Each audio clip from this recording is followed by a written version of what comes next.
What is art? Oh, Hey, we're nice. live. Guys, Are we let's talk already? about what is art. We're live. What is art? What even is art and what even isn't art? This is going to be on the internet. I'm out of here. Me. Don't hurt me no more. It's definitely art. Nice. Make sure this link gets shared far and wide. If you're off sharing it, will you put it in the Interverse group and then I don't have to? Yeah, I can do that. Yeah. Thanks, man. I can do that. It might disrupt my art creation, but I can make that small sacrifice so that another artist will succeed. Welcome to FlowState. If you're just joining us, we are making art and hanging out, getting in the flow state together live. We encourage you guys join in and make art at home or wherever you're at. Do something fun and right brainy. Or if you want to read to us, call in on the Zoom link and read us something interesting. Oh, Tell us a absolutely. story. Rachel, will you read us the next chapter of the story about September today? If you 'Cause want. I really liked it. That was, I think, my favorite part of the whole thing. I've only made it through that second chapter and I'm still liking Just it. read one chapter a week on FlowState. Story time. It'll be like an installment. Yeah. Yes. I went back and I took notes. Man, her books are really like gritty like that. I'm surprised. I'm pretty impressed that this is a children's book so far. Yeah. Some of the it was best stuff is powerful. encoded in children's stories. That have I spoken about Animorphs to you? I'm so obsessed with it. It's so good. It's real life. It's the they live for the young adult audience of novels. I Nice. remember the show, but I don't. Maybe I read one of the books. Oh, the but I show don't is remember. trash. The show is Wow. trash. It was in the early days of CG, so it just looked really bad, and they But I were like that. adapting, full novels into 22-minute after commercials are taken out. TV show. Weak really sauce. Also, like it's supposed to be old way more CG. violent than Nickelodeon could allow. So there's a lot of reasons. It should be redone as a graphic novel Agreed. series. Someone do that. That would be cool. Yeah, whenever you guys are ready. We can hold off if we want to get into some flow. Yeah, read the story and then Yeah, that'll get us flowing. we get it pulled up. It's on like a digital version, so sometimes the sentences are a little cut off in weird ways. That's my excuse if I mess up. Welcome, neighbor.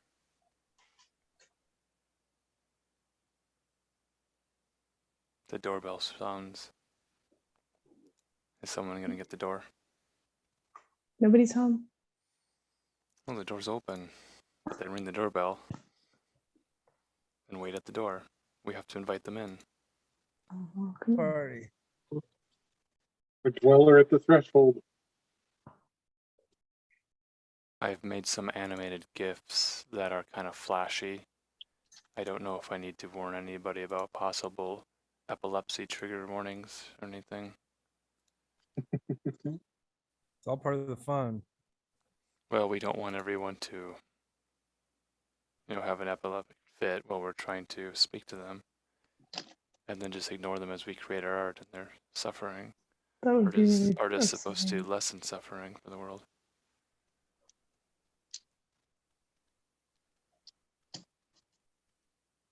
Okay, are you guys ready for chapter 2? Ready? Yes. I have my notes. This is a good one. The Closet Between Worlds, in which September passes between worlds, asks 4 questions and receives 12 answers, and is inspected by a customs officer. By the time the lady reaches the grand golden evening of her life, she has accumulated a great number of things. You know this. When you visited your grandmother on the lake that summer, you were surprised to see how many portraits of people you didn't recognize hung on the wall, and how many porcelain ducks and copper pans and books and collectible spoons and old mirrors and scrap wood and half-finished knitting and board games and fireplace poker she had stuffed away in corners of her house. You couldn't think what use a person would have for all that junk, why they would keep it around for all this time, slowly fading in the sun and turning the same shade of parchmenty brown. You thought your grandmother was a bit crazy to have such a collection of glass owls and china sugar bowls. That is what the space between fairyland and our world looks like. It is grandmother's big dark closet, her shut out back, her basement, cluttered with the stuff and nonsense of millennia. The world didn't really know where else to put it, you see. The earth is frugal. She doesn't toss out perfectly good bronze helmets or spinning wheels or water clocks. She might need them one day. As for all the portraiture, when you've lived as long as she has, you'll need help remembering your grandchildren too. September marveled at the heaps of oddities in the closet between worlds. The ceiling was very low, with roots coming through, and everything had a gentle fade to it. The old lace and code-breaking machines, the anchors and heavy picture frames, the dinosaur bones, and orreries.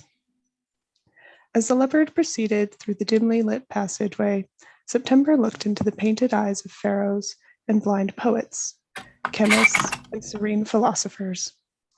September could tell they were philosophers because they had on drapey clothes like curtains. But most of the portraits were just people, wearing whatever they liked to wear when they were living, raking hay or writing diaries or baking bread. Sir Wind, September said when she had recovered herself and her eyes had adjusted to the darkness, I want to ask you a question, and I want you to answer me seriously and not call me any pretty names or tease me. Of course, my September, and you may call me Green. I feel we're becoming very well acquainted. Why did you take me out of Omaha? Do you take very many girls? Are they all from Nebraska? And why are you being so nice to me? September could not be sure, but she thought the leopard of Little Breezes laughed. It might have been a snort. That's rather more than one question. Therefore, I think it's only fair I give you rather more than one set of answers. He cleared his throat dramatically. 1, Omaha is no place for anybody. 2, no, my schedule keeps me quite busy. 3, see above. 4, so that you will like me and not be so afraid. Up ahead, there was a line of folk in long, colorful coats, moving slowly, checking watches, smoothing hair under hats. The leopard slowed. I said no teasing, said September. 1, I was lonely. 2, I have been known to spirit a child or two away. I shan't lie. It is the nature of winds to snatch and grasp at things and blow them away. 3, Nebraska does not grow many of the kinds of girls who ought to go to fairyland. 4, if I were not nice and did not know the way to fairyland and did not have a rather spectacular cat, you would not smile at me or say amusing things. You would tell me politely that you like teacups and small dogs and to please be on my way. They came up short and took their place in line. Everyone towered above September. The line might have been long or short, she couldn't tell. September leapt off the leopard and onto the dry, compact dirt of the closet between worlds. The green wind hopped lightly down beside her. You said I was ill-tempered. Was that really why? 1, there is a department in Fairyland entirely devoted to spiriting off young boys and girls, mostly orphans, but we've become more liberal in this late age, so that we may have a ready supply of a certain kind of story to tell when winter comes and there is nothing to do but drink fennel beer and peer at the hearth. 2, see above. 3, dry, brown places are prime real estate for children who want to escape them. It's much harder to find wastrels in New York City to fly about on a leopard. After all, they have the Metropolitan Museum to occupy them. 4, I'm not being very nice at all. See how I lie to you and make you do things my way? That's so you'll be ready to live in Fairyland, where this sort of thing is considered the height of manners. September curled her fists. She tried very hard not to cry. Green, stop it. I just want to know, 1, because you were born and if I'm special, finished September, halfway between a whisper and a squeak. That might have been loud.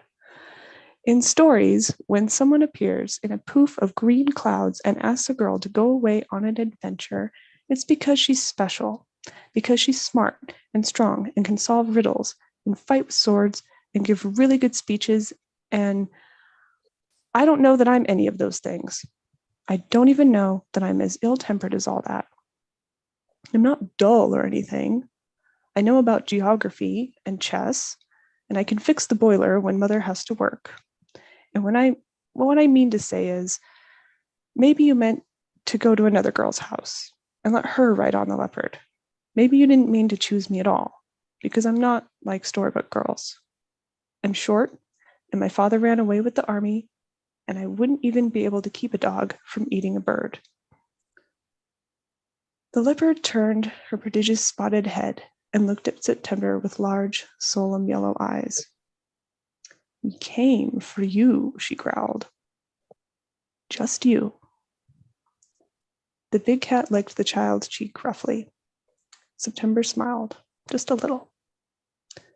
She sniffed and wiped her eyes with the sleeve of her green jacket. Next, boomed a voice, severe voice that echoed all over the closet. It was so strong that they were blown back into the folk who had silently joined the line behind them. The party in front of them, all pink eyeshadow and spangled, spiky hair, exploded past a tall podium in a flutter of papers and luggage. At the top of the podium loomed an enormous gargoyle, its face a mass of bronze and black rock, waggling stone eyebrows and stern metal jaw. Its lolling eyes burned red flames. Its heavy arms clicked and whirled, greasy pistons pumping. The creature's chest was plated in gnarled, knuckled silver, half open along a thick seam, showing a thudding, white-violet heart within. Papers! The gargoyle thundered. Portraits rattled along the earthen walls. Its breath was smoky and hot, and its mechanical jaw, the steel tongue, rattled. September shrank against the leopard, the force of the gargoyle's breath pushing at her face. Betsy Basilisk, Basilstock, you come out of here right this second, the green wind hollered back, though not quite so loud, having no leather bellow lungs to help him along. The iron gargoyle paused. No, it bellowed. You're not impressing anyone, you know, sighed the green wind.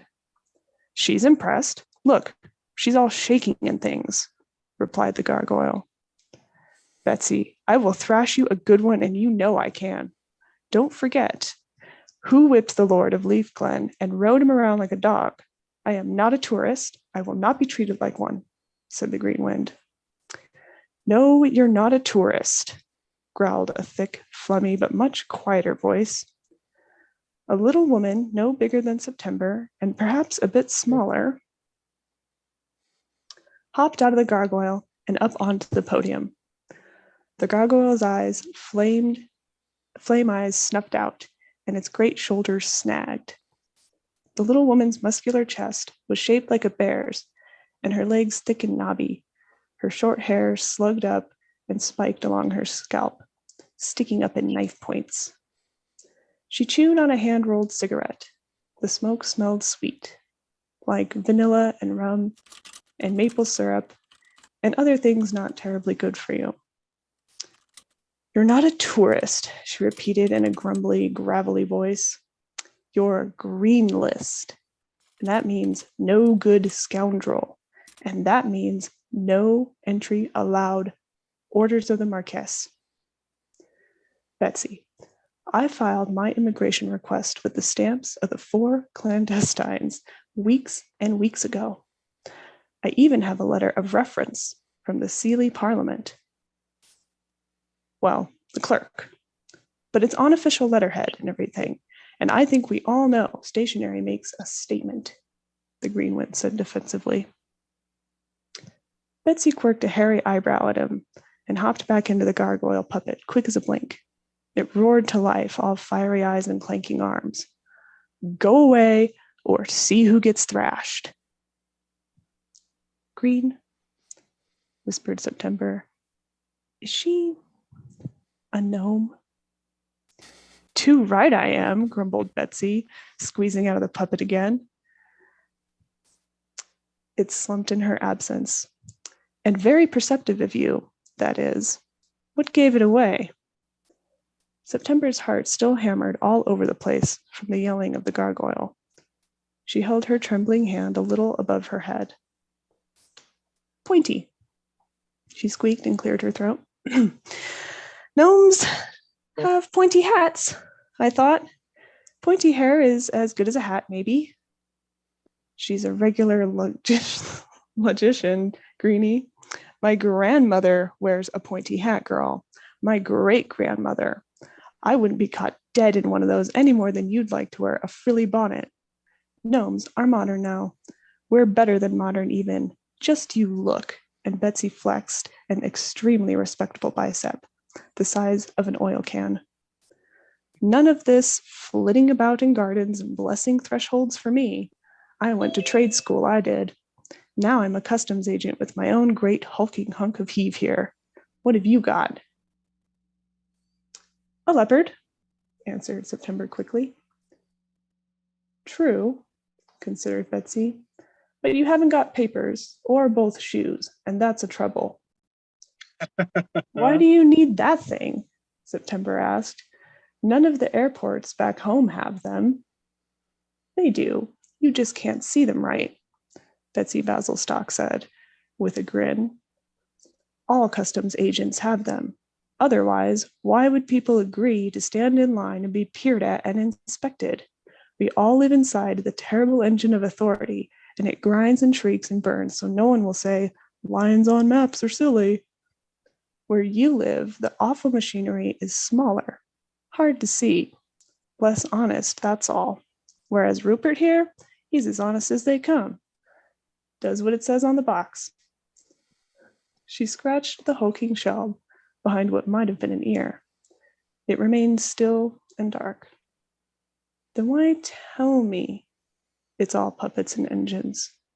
Don't you want me to let you peer at me? Asked September.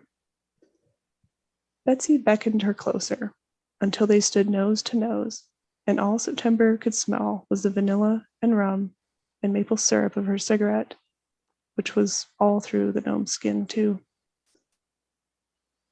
Because when humans come to fairyland, we're supposed to trick them and steal from them and whap them about the ears. But we're also supposed to hex them up so that they can see proper-like. Not everything. Just enough so as to be dazzled by mushroom glamours, and not so much that we can't fool you twice with fairy gold. It's a real science. Used to be done with ointment. It's in the rule book. Are you going to put something very foul in my eyes then? I told you, kid, gnomes are modern now. I have personally picketed the Hallamash pharmacy. There's other ways of opening your thick head. Like Rupert. He's great with thick heads. Most people, I show them Rupert. They see anything I tell them. Now, papers, please. The green wind looked sidelong at September, and then at his feet. September could swear he was blushing green through his beard. You know very well, Betsy, he whispered, that the ravished need no papers. It's in the manual, page 764, paragraph 6. Greenwind coughed politely. The Persephone clause.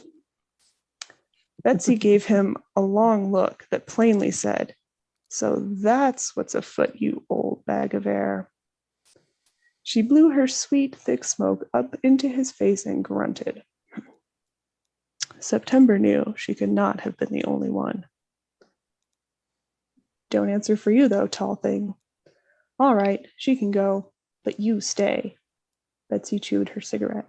And the cat, too. I'm not violating the green list for the likes of you. The green wind stroked September's hair with his long fingers. Time for us to part, my acorn love. I'm sure my visa will come through as soon. Maybe if you put in a good word for me with the embassy. In the meantime, remember the rules. Don't go swimming for an hour after eating, and never tell anyone your true name. My true name? I came for you, September. Just you. I wish you the best that can be hoped for, and no worse that can be expected. He leaned in close and kissed her cheek, courtly, gentle, dry as desert wind. The leopard licked her hand passionately. Close your eyes, he whispered. September did. She felt a warm, sunny wind on her face, full of the smells of green things, mint and grass and rosemary and fresh water, frogs and leaves and hay. It blew her dark hair back, and when she opened her eyes, the green wind and the leopard of little breezes had gone. In her ear floated his last airy sigh. Check your pockets, my chimney child. Betsy waved her hand in the air as if to disperse an unpleasant perfume. He's such a lot of bother. You're better off. Theatrical folk are nothing but a bundle of monologues and anxiety headaches. The gnome pulled a little green leather book and a polished ruby-handled stamp from behind the podium. She opened the book and began stamping with vicious delight. Temporary visa type, pomegranate. Housing allotment, none. Alien registry, category, human, ravished, non-changeling. Size, medium, age 12. Privileges, none, or as many as you can catch. Anything to declare? September shook her head. Betsy rolled her red-rimmed eyes. Customs declaration, 1 shoe, black. 1 dress, orange. 1 smoking jacket, not yours. The gnome peered down from her podium. 1 kiss, extremely green. She finished emphatically, stamping the book hard and handing it down to September. Off you go now. Don't hold up the line. Betsy Basilstock grasped September by her lapels and hauled her off her feet past the podium toward a rooty, moldy, wormy hole in the back wall of the closet between worlds. At the last moment, she stopped, spat out a fairy curse like a wad of tobacco, and pulled a little black box out of her pocket.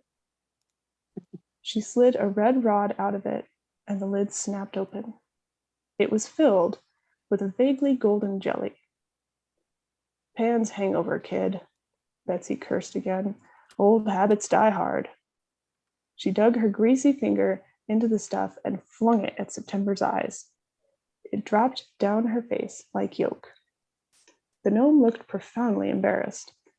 Well, looking at her toes, what if Rupert fell down on the job and you got there, and all you could see was sticks and grasshoppers and a lot of long, empty desert? It's a long way to go for a desert. Anyway, I don't have to explain myself. On your way, then. Betsy Basilstock gave the girl a hard shove into the soft, leafy wall of the closet. With a wriggle and a squeeze and a pop, September slid backward through to the other side. End of chapter 2. That's a kid's book? What the fuck? Yeah, this is a The test drive. of it. Persephone clause? What the fuck? That was my thought. This is kids' work? Yes, ma'am. Drawing my nice pretty son and shit. And I'm like, what the fuck? Anyway, Now that you've was got to lovely. draw. Thank you for reading. Now I gotta make a fucking pomegranate in here. Oh my god. What is the Persephone clause, and why are you so alarmed by it? Tell us. What does that mean?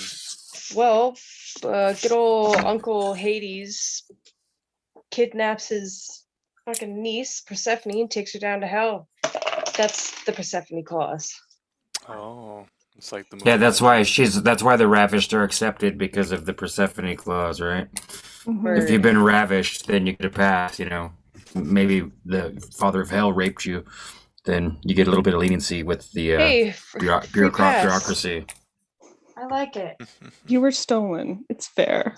The one shoe thing makes me think of Jason too. Jason. Jason and the Argonauts, you know, because that's what happens. Jason, the prophecy to the king is that a half-shod man is going to come and lay him Oh, low. yeah. And then Jason shows up with only one shoe on, and the king knows his days are numbered. That could be a thing. Interesting. It's interesting because September is the S in the name Jason. Mm. Mm-hmm. Hmm. But yeah, good authors always leave things for young readers to fuck up their whole lives if they want to. Like Persephone, I wonder who that is. I'm gonna look up Persephone. Dun dun dun. Yeah, that was an interesting addition. That's the for- spider's idea of living in your mind. When we begin to implant ideas into the minds of our listeners and viewers, and later they realize on their own maybe what the connections could be. Exactly. So I'm sharing my screen now to show a basic sort of gathering of potential symbols and clip art that I found to try and determine what sort of brand identity we might present Weaving Spiders Welcome as, and I was looking for symbols that are recognizable and could be used as a representation of a possible episode or as podcast art or just an open-ended sort of general purpose artwork that we could share on social media. So we have the web symbol, obviously, and there are different versions of the web. There's sort of a cutesy spiders, like welcome to our web. And then there's like the welcome with a pumpkin, and so it's sort of an autumnal sort of fall. Maybe that's a little bit too much pumpkin spice for a Weaving Spiders Welcome. The latte pumpkin spice. Yeah. So I do Someone's think making there's a an lot element of of crunching and grinding sounds, and if they could mute so if they want to talk, it would be easier to hear everybody else. Producer who hat. is that? See who's got the green on their camera.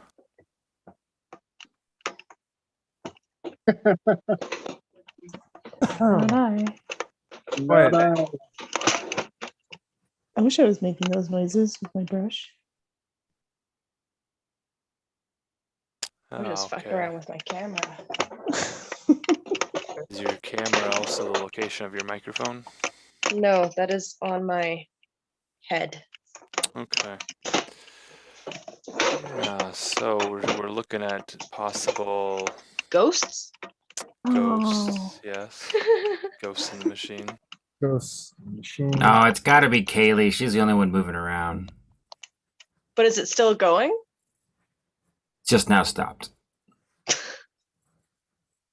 ghosts. You brought the ghosts. Thank you.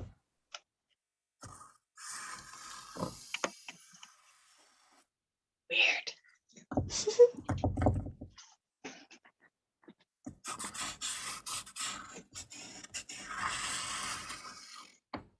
Yeah, see, that's not me.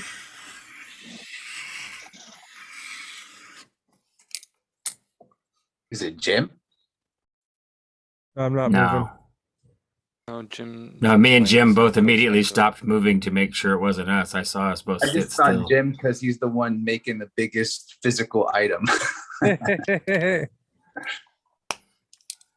Jim sculpts pretty silently. Silent sculptor. Just like in Weaving Spiders episodes. You just know when it's going well because you hear the laugh. What is the sound of one woman weaving? Is this a trick question? There's no answer to it. I haven't heard one woman weaving. There's always two others. There's three fates weaving. So I have this vector art image of a loom on the left here, top left. And you got the wheel. That's a familiar symbol. But if you shrink it down, it might not be clear as to what that is. And you've got this sort of triangle figure. And if anyone accuses us of being Masons or Freemasonic or anything with a square and a compass, they might need to listen to a few more episodes to kind of understand what we're talking about when we talk about Masonry and Freemasonry. So there's sort of an idea that a symbol can be misunderstood, but if it's the dominant cultural identity and identifier of that sort of symbol, then maybe you want to, as a band or a brand, maybe back off from identifying yourself with it. And there might be a war of symbols, but I'm just looking at corporate logos, and there's this weaving font I quite like. It has this A and this V right Mhm. here in this middle area. Very I like dung. that. Maybe that's a little bit too much of a corporate identity for what we're trying to get across here. But I don't know what it is, and I don't know that we know ourselves what it is or what it is limited to be. I'll share another image here that I thought was fun. I'd like to bring your attention to it. I liked the GIFs or whatever the animated things. Were those yours too, Alan? Yes, those are what I'll bring up again. Maybe That talk wizard. about it. John. Very John's cool. making the noise.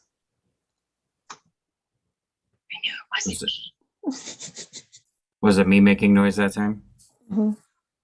You can hear my pin drawing? I Yeah. think so. Okay. Because my Maybe. art camera is off, but these headphones are pretty sensitive. Oh, I like that. It's very 90s. Jazz. Yeah, jazz means a lot to me and Jim. You have no idea. This we've imprinted onto this just like someone imprints onto a parent or a sibling. I actually have an entire outfit: socks, sweatpants, a tank top, and a sweatshirt. It all started because Jim bought me a sweatshirt of jazz. That's what they call this design. For those of you that don't know, some woman made it for the paper cups way back in the day, and then like. Oh yeah. Some actual legit wokeness came around like, hey, we didn't even know who these artists are, who made these designs that we were all imprinted so heavily with. And then I think they figured out who originally created it, and she didn't get any credit or money for it because she did it on the clock as a designer. And I found the article somewhere, but the reason Jim and I are so heavily imprinted with it is because when you're molding original sculpture so that it can become wax, so the wax can become bronze. Oftentimes you'll use the wax cups and you have to cut them all up and use them as dams, as ways to make panels separate, one panel separate from another. And so, I mean, I've spent And I'll never catch up with Jim as to how much time I've spent standing just cutting up the cups, let alone working with them. But it was many, many hours. Sometimes you just take like 3 hours and be like, all right, I'm just going to cut cups. Because you have to cut them, and ideally you want them to be pretty flat too. So you stack them under all these bricks and shit that we have laying around the shop. Then you go hunting all over the shop, like swinging your head around, looking left and right to see if there's any more hidden stacks of cups, so that you don't have to start cutting cups again. You know, The hidden cups.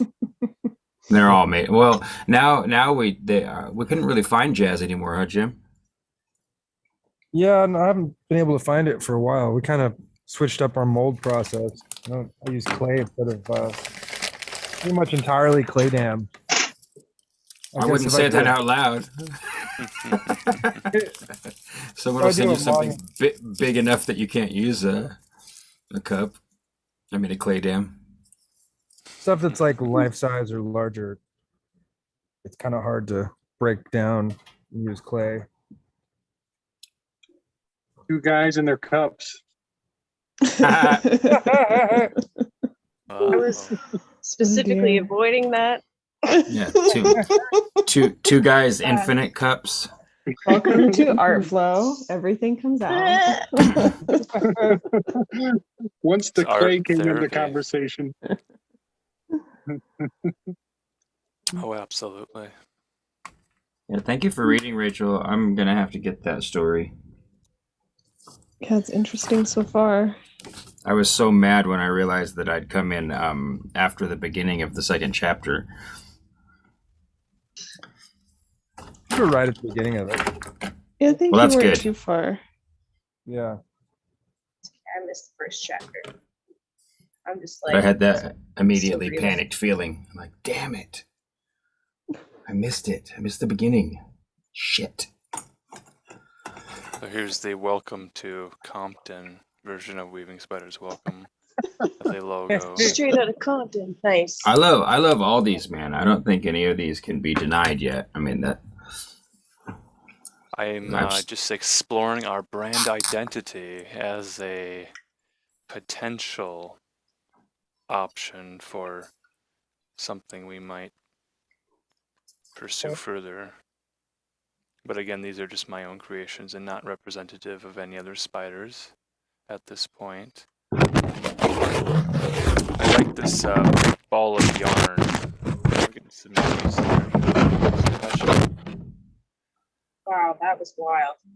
That was loud. What's happening? that might have been me. Aliens. Is that here? Let me try again. Is that the, Ghosts, aliens, Holy shit. Oof. vampires. What's next? So the idea that we live in your mind exists. So I have a web, and I found this brain icon. So I kind of put the web and Hmm. the brain together. I like Okay, that. you see this? There's the web. It's in the brain. Looking for my web layer, so I can. Oh, there it is. So we have an open mind, and we fill it with cobwebs. I like it. And then and this arrangement here, I've already got this sort of yarn here. So I'm like, kind of looks like noodles, and there's that trick where you can kind of put the yarn up your nose and pull it out your mouth. So I'm like, I don't know what this is, That's but I like it. sometimes you need another artist to tell you when the work is done and when to stop, and I say stop. Stop right there. Is that placenta Hold on. casserole? That's a good name for a band, Placenta Casserole.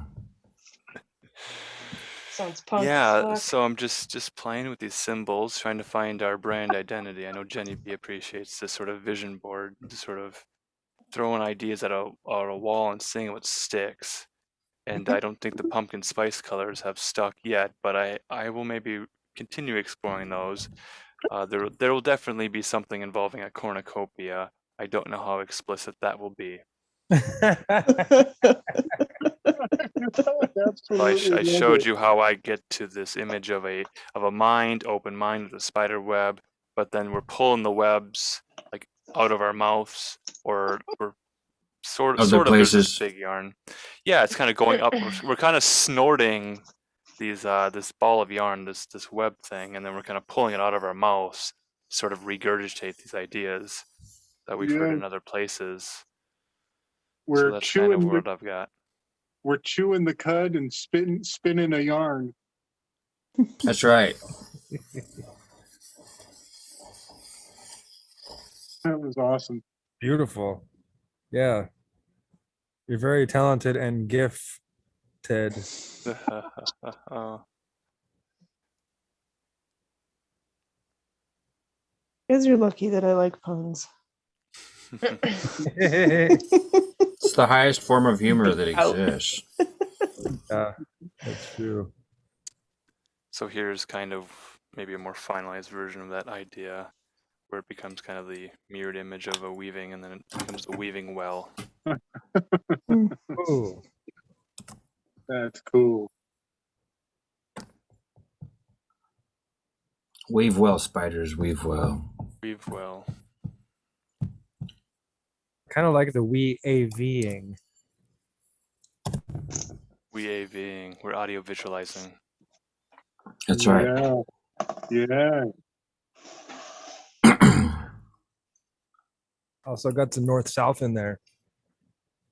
Yeah, little kind of a arrows. chaos sphere symbol with the 8 directions, kind of the calendar idea, the 8 points of the year, solstices and equinoxes. Dream catchers are an interesting idea for the mind space. CV in chat.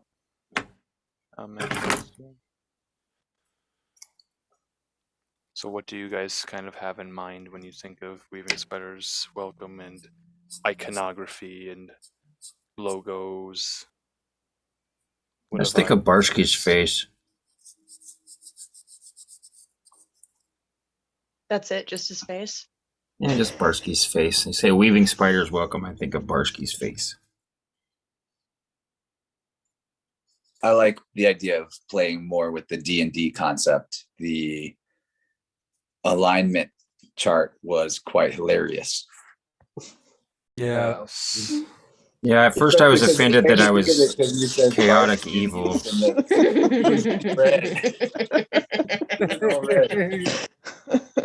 I'll bring that up again, and we can kind of talk That our way was funny. through that. I enjoyed that. Now, I did Swear not I'm arrange nice. anybody's alignment. That was what Zoom did. And Barsky That- said, hey, add the Enneagram over it. And I'm like, well, we have a 3x3 grid, 9 squares, okay. And I was like, oh, he means the Dungeons and Dragons alignment. Yeah, I can do that. Yeah. Did you guys start acting out your alignments? Because that would have been extra funny. Well, not yet. Not yet. Okay. You So don't we want have- me acting on that one. we I don't have know if anyone lawful wants that. evil SB Elger. I was immediately Elger. I was immediately offended, like I'm lawful, which is false, and I'm evil, which I'm really hoping is false. Well, again, you're role playing. So in role playing, it doesn't mean that that is who you are in real life, or even how you present yourself in a Weaving Spiders Welcome stream. This is how Zoom, the dungeon master, the AI dungeon master of Zoom, rolled dice to assign these roles to you. And Rachel with Yeah, neutral evil. Sean, I was thinking the evils, maybe Zoom just sees them as so anti its whole system of Right. AI overlordship that to it, they are the evilest ones. Ooh, perspective. I Thank could you see for that. that, Yeah, Chance. that helps. I mean, don't get me wrong. I know. I also immediately embraced it. Like, okay, so I have to follow the rules to an asinine degree, That's a lawyer. to the point where everyone suffers except for me, and even I suffer, but to just less than everyone else. Lawful evil. Yeah, I'm just, lawyers. you know. Perfect. I don't When need I all find the world out- to go to shit. I have the template. If anybody wants that template, I can throw that in the. Now, I've never heard it in the called the template. Enneagram. Is that from? I was not a Dungeons and Dragons guy. Is that from Dungeons and Dragons to call it the Enneagram? The Enneagram's different.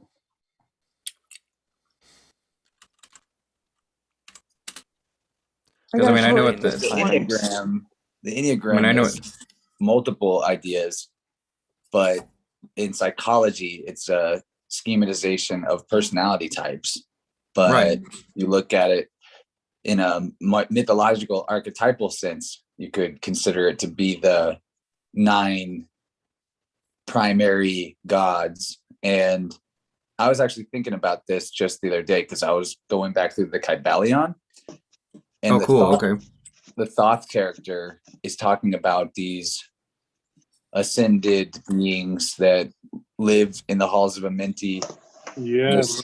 They sleep there, but their souls travel to our realm and they become incarnate as beings that end up being like teachers and big changers of the human psychodrama. So like I was thinking, first of all, that sounds like maybe the higher octave up from our reality where it's closer to source, so there's fewer divisions. And just like source dreams the reality through the fact that it's the creative generative principle, that then on the next octave, it's dreaming the octave below it. Kind of like we are creating an octave below us with a metaverse and with things on paper.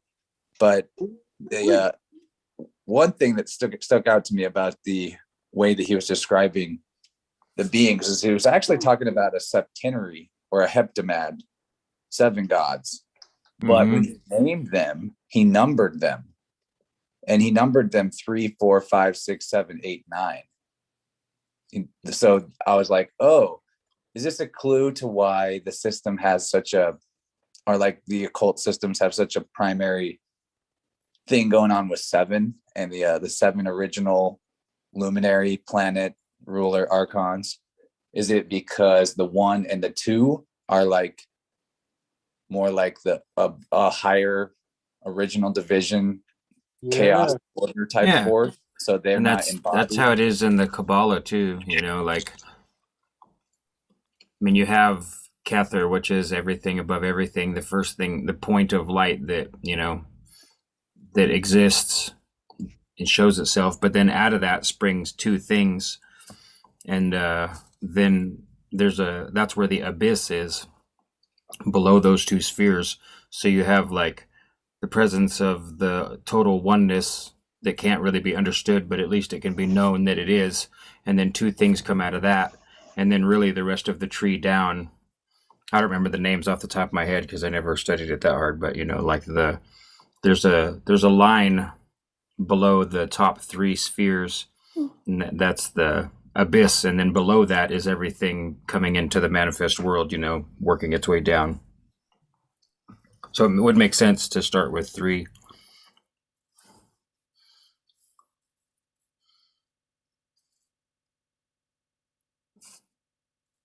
The good old doctrine of emanations. It's in everything. It seems like every esoteric version of whatever spiritual system always goes back to that. Mm-hmm. That's why I think that there's a clue that the same, whatever it is, the same forces run the show behind all the different mythologies. Yeah, I'm so Yeah, with I'm you also there, Dan. I'm very much a perennialist myself. That the idea that everything is everything's true behind the scenes somehow, and your understanding of it isn't necessarily clear. So you come at it from a system that you either were born into, or that you initiated into, or you know, whatever you got jumped into. You guys ever heard that Crowley quote where he took I think it was Churchill who said, you know, some men are born great, some men gain greatness, and some men have greatness thrust upon them. And Crowley changed it to some men were born sodomites, some obtain sodomy, and some have sodomy thrust upon them. Holy shit. That's amazing. You know, that lends to my theory on Churchill's name. Winced in, as in you have to wince when it goes in. Gee. Oh. Church ill, the ills of the church. You have to wince. You have to wince when they go in. Yeah, his foreshadowing the whole church debacle. His name is foreshadowing the whole Catholic Church debacle. Damn, y'all. I've been thinking about that for years now, and you just completely solidified it. Yeah, I feel like I just got jumped in. Wow. Leave it to lawful evil to bring up sodomy. I'm just gonna allow it. Neutral. That's pretty powerful. That's funny. Chance, do you remember looking up the definition of order? Yeah, I pulled it up in the Webster's 1828. Uh-huh. That's my favorite go-to, but I'm not near a Nice. place where I can pull that up right now. Uh-huh. I gotta have my You have camera a- off while I let the phone charge up a bit, and then I can go back to headset and probably sound better. Yeah. This is FlowState, not Tweeting Spiders Welcome, where we interrupt our FlowState to find the relevant information. We let the relevant information flow to us without any exerted effort. Yeah, that was, Yeah, I started to apologize for interrupting Chance, but I had the same thought. Like, well, I mean, don't get me wrong. I still want to hear more about the Kybelion. Maybe somebody should read some of that out loud. You didn't interrupt me. You picked up on where I finished. I was done. yeah, man. That was great. Yeah, cool. Man, that was really something else. Because I've only glanced through the Kybelion. I haven't really studied it. I've just flipped through it a I few was times talking and about read big chunks. Emerald. If I said Kybalion, I meant emerald tablets. Oh, okay. Yeah, that makes more sense too, because it It was emerald tablets. the That's Emerald what it tablets sounded of like to oath. me. Well, they're similar things. So I mean, obviously, that was the cool thing about the guy who translated the secret rites of the Templars when he was on an interview with Tracy Twyman and Alex Rivera, and we had him on the picture show too. The most fascinating thing was he was describing how that book pretty much confirms what we were talking about, that all of the sects at the top are in some places they all become one because they were able to communicate with each other through signs and symbols and secret handshakes, even though they didn't speak the same language. And they had complicated rites of passage to confirm their positions too, like as a Templar you would have to know to walk on the cross but not curse the name of Jesus. So it was a complicated like confirmation rite. Like if you walked on the cross and then did curse the name of Jesus, then they would consider you outcast and not part of their group. But if you were to walk across the cross and then when they invite you to curse the name of Jesus, you refuse, then they understood that you were somehow part of the actual secret club, you know. It was a trip. Wow. I wonder if that interview is still up. Alex Rivera might have pulled it down. Was that on his channel? I think so. Pretty sure it was. Maybe I'll message him. Have you When guys we were ever talking heard about it? the spirit box tonight on Vibrant, someone brought up having seen a video of someone trying to communicate with Tracy on a spirit box. I wonder if any of you have seen that. Oh, I've really? heard it. I never watched it. I'm just now to the point where I can really kind of safely try to imbibe any of our own old content or like go back to stuff. For so long, it was still such a harsh and sensitive subject. And of course, putting up with people also personally attacking me at length didn't help that any. But even just in general, like, you know, me and Jim were really close, and she fucking died, and it's just like there's no words to describe what that does to you. You know, it just fucks you up, man. It's But I not feel like the we're other fine. stuff we get into from just deep dives in the interwebs. Like it's real shit. Yeah. I mean, and I know other people are in a similar spot in a similar situation too. That either even with stuff on the internet, I know people who've been in similar situations with other people, and I mean, it shut down my ability to read and research for almost a year. I just couldn't do anything. I just kind of went back to just kind of being an awake normie, because there was just no way I could, I even tried, like, because you have a strong habit of doing it, of doing these things, studying and following rabbit holes, as we call them. I don't really like that term personally, but I always said it's an alien ant farm. No, it's a human ant farm, and we're digging the holes ourselves. And there's different tunnels that other people have dug out ahead of us, and sometimes we just follow those holes that other people have dug into those caverns and those mine yeah, shafts. that's why they call it research, because someone's already searched and you're just doing it again. Mm-hmm. Oh, that's a really good point. I've never thought about that with the I try to word. correct my language to just say search. I'm searching. I'm not researching. I'm searching, so that I'm Well, not.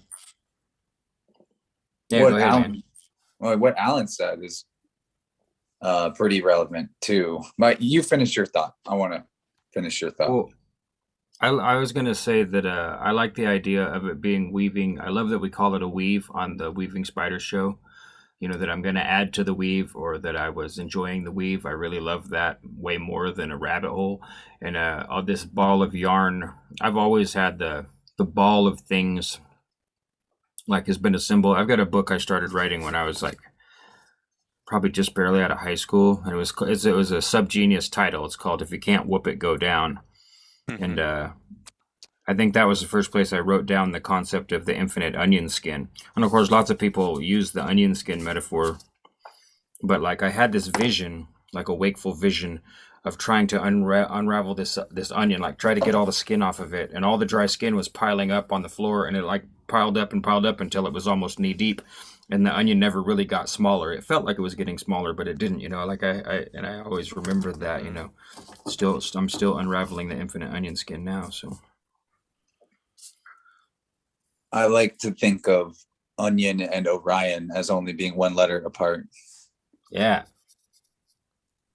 But to what Alan was saying about going down tunnels in the human alien ant farm that have been dug before, I think that's super relevant to flow state, because I recount this anecdote all the time, but as someone that goes to music festivals a lot, I remember years back when there were a few people doing hula hoops out at the crowd as their flow toy of choice. And they were pretty amazing at it.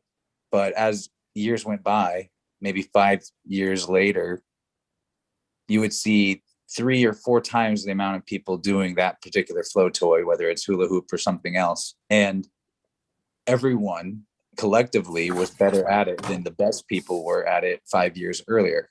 So these are flow states are, when it comes to art, they are like neural pathways that when somebody diligently carves, it chunks out a similar pathway etherically that other people can go jump in that gold mine, and they still have to travel all the way to where the wall is, which is the current best level of ability and knowledge, but they get there faster than the person who had to dig all that themselves. So it's like that 100th monkey effect, but I saw it in real life with hula hoopers, where someone I knew would get a hula hoop and be brand new to it, and in 2 months they were as good as the best people 5 years ago. Yeah, I've seen some of that with my own eyes too. I don't go to a lot of festivals, but I still, I'm friends with fire spinners, and that includes, of course, LED poi and hula hoops and all kinds of other cool flow toys. And I've seen it too. Like, there used to be just one guy, literally one. We have a yearly festival that we throw. That's just a small private thing. Actually, it might be over now. He might have quit doing it.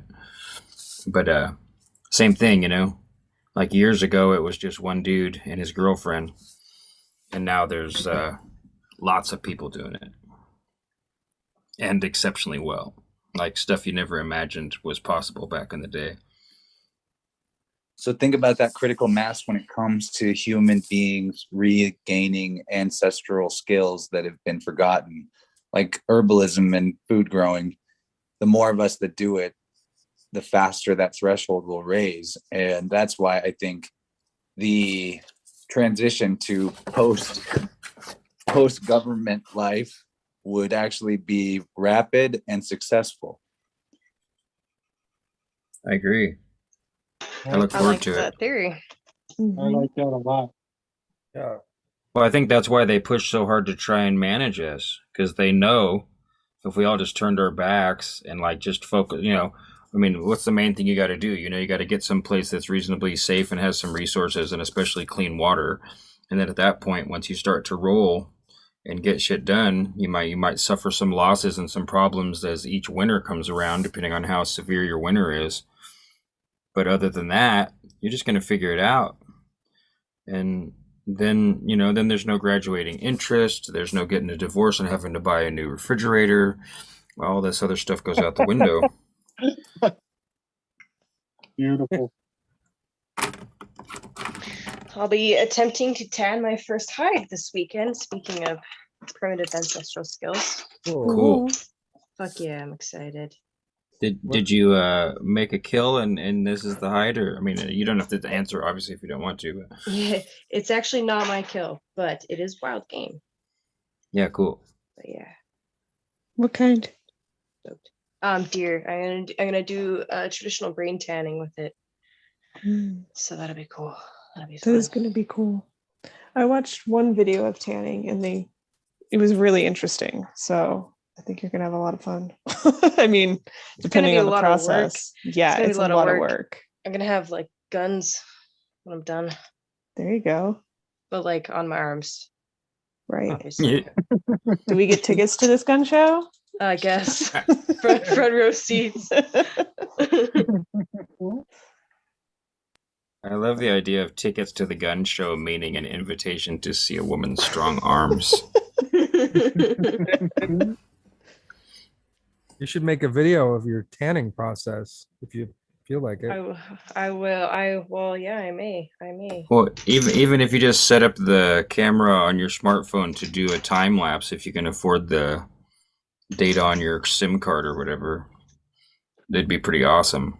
Yeah, Cool. I should have enough gigs for All you to do this that. talk That would of be fun. tanning and effort, and I'm like, isn't it easy just to sit on a lawn chair and take photos of your hot dog legs and upload them to social media? Snake so Jones funny. posted in the Vibrant line nude photographs of himself sunning his balls. Oh, Christ. Better he posted even better he posted that Facebook was like, that doesn't roll here, bro. Like one of the pictures Cannot was have like cannot have a healthy masculine body on Facebook. Only TNA. yeah, that girl who's in the meme about sunning your butthole, she has literally like blown it up all over the whole world. And I think her name's Megan or Megan. I follow her on Insta. Her name would be Megan. But Me again. Megan. that's right, Me again. It's me again. But I Guess just who's love on your because I mean, feed. It's me again. between her doing it and Snake Jones doing it, I took one solid attempt in the backyard and it was a little uncomfortable, but it was well worth it. When the sun comes back around, I have to make it at least at least every quarter or something, or every once a month. Get some sun on your bum. Sun on your bum. I don't know about the bum part, but but the balls part is real good. Yeah. did you feel Well, that I invigorated? mean, yeah, it really does. It's Invigorating. definitely a testosterone thing. It's awesome. And that makes me think of Balderston's whole, the sun is the feminine component of the battery. Not that he owns that idea, but we talk about that a lot. Yeah, And it's a good thing it's to a- think about. It's like completing a reversal. circuit if that's a feminine emission. Speaking of Balderston, there's an episode of his Odin's Alchemy podcast coming next week, probably, with me as the guest. And I created a PowerPoint, and there's probably enough stuff in it to win Spider's Bingo. It's all like dude, James, your cosmic egg, episode, placenta, yeah. John the Baptist, all that stuff. But then, like, what else? Since we've last talked about it on shows, I more things came up. So it was like a one big presentation of all the information we've collectively been sourcing on linking placenta to the Grail mystery to the cosmic egg. Hell yeah. And plus UFOs. Of course. Beautiful. Trying to center this cobweb in the cavity of the brain space. I'm not quite sure where I want it to be, so I've rotated it a little bit to try and see how it fits. And I've made it so that it matches the yarn with sort of the white with the black around it. But I'm just going to keep playing with Yeah, and this is see. reminding me to download GIMP. I was supposed to download GIMP. GIF is awesome. Is that what you're using, Alan? Yeah. Nice. You said what it was stood for, and I don't remember. GNU, GNU. I'll tell you what that means later. Image manipulation program. GNU, that makes me think, and this is going to show my age, that I'm old, but it makes me think of Gary GNU from the Great Space Coaster. There's no GNUs like good GNUs. You guys probably don't know what I'm talking GNU. about. Nope. GNU. Way over my head. This is it stands for Sorry. it stands for GNU's not Unix. So in terms of operating systems, GNU is not Unix. G GNU not and Unix. U. Good old It's Linux. pronounced as one syllable with a hard G. Richard Stallman made the initial announcement of the GNU project in September of 1983. Wow. Wow. You're the best scribe. I didn't realize it'd been around that long, since 83. We talk about the magic of 1983 and a lot of things that began in that period of time that influences everything today. Really? And just imagine the timeline where GNU, the operating system, which is not Unix, integrates with Linus Torvalds Linux, not pronounced Linux like Linus, but Linux.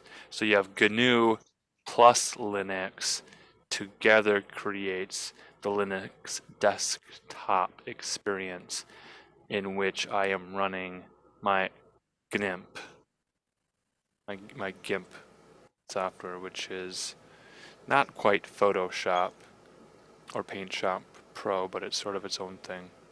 It's a digital tool. It'll Interesting. do most of the things that you need to do with those higher end apps. At least it used to. It's been a long time since I downloaded it. It's good for not having to pay license fees or worry about your cloud saves or anything. It's just you own the software. It's given away to you, Amazing. and you can continue to develop it. Seriously. Half the programs on my Windows I have to buy when I remember them all being free. Like Yeah. as a part of Windows. Like, why do I have to pay for Word to use PDFs? That's weird. Yep, Mhm. that's why I switched to Linux. Well, it's Yeah. reasons. It's a little bit of Reasons. BS. GNU plus Linux. Don't forget to give praise to GNU. Thank you, GNU. Chicken noodle. All praise be to It's GNU. because your Linux desktop would not exist without GNU. This is true. Now you'd be doing a lot of command prompting. Well, Would I suck. still do when I use GNU plus Linux. And that's a benefit and a feature of saving time that are otherwise hidden in different layers of menus that you're searching for. When you can just type it out and then hit tab and it'll autocomplete the command and the help pages and everything. But perhaps I'm into a nerdy sort of system administrator flow state. It just reminds me that I always wanted to apply myself to Linux GNU, but I never did. Still can. let's weave some spider webs that will attract some free software advocates that will join us and give us their time and energy and effort into giving us lessons in how to use software more efficiently, effectively, in our favor, and not have to struggle against Windows updates or whatever the thing is with having to pay for software or getting a license or a DRM codec thing to play a file. Or spied on by Microsoft. Yeah. Yeah. Could you don't though? Relax, just go with it. Look, I have the Persephone clause.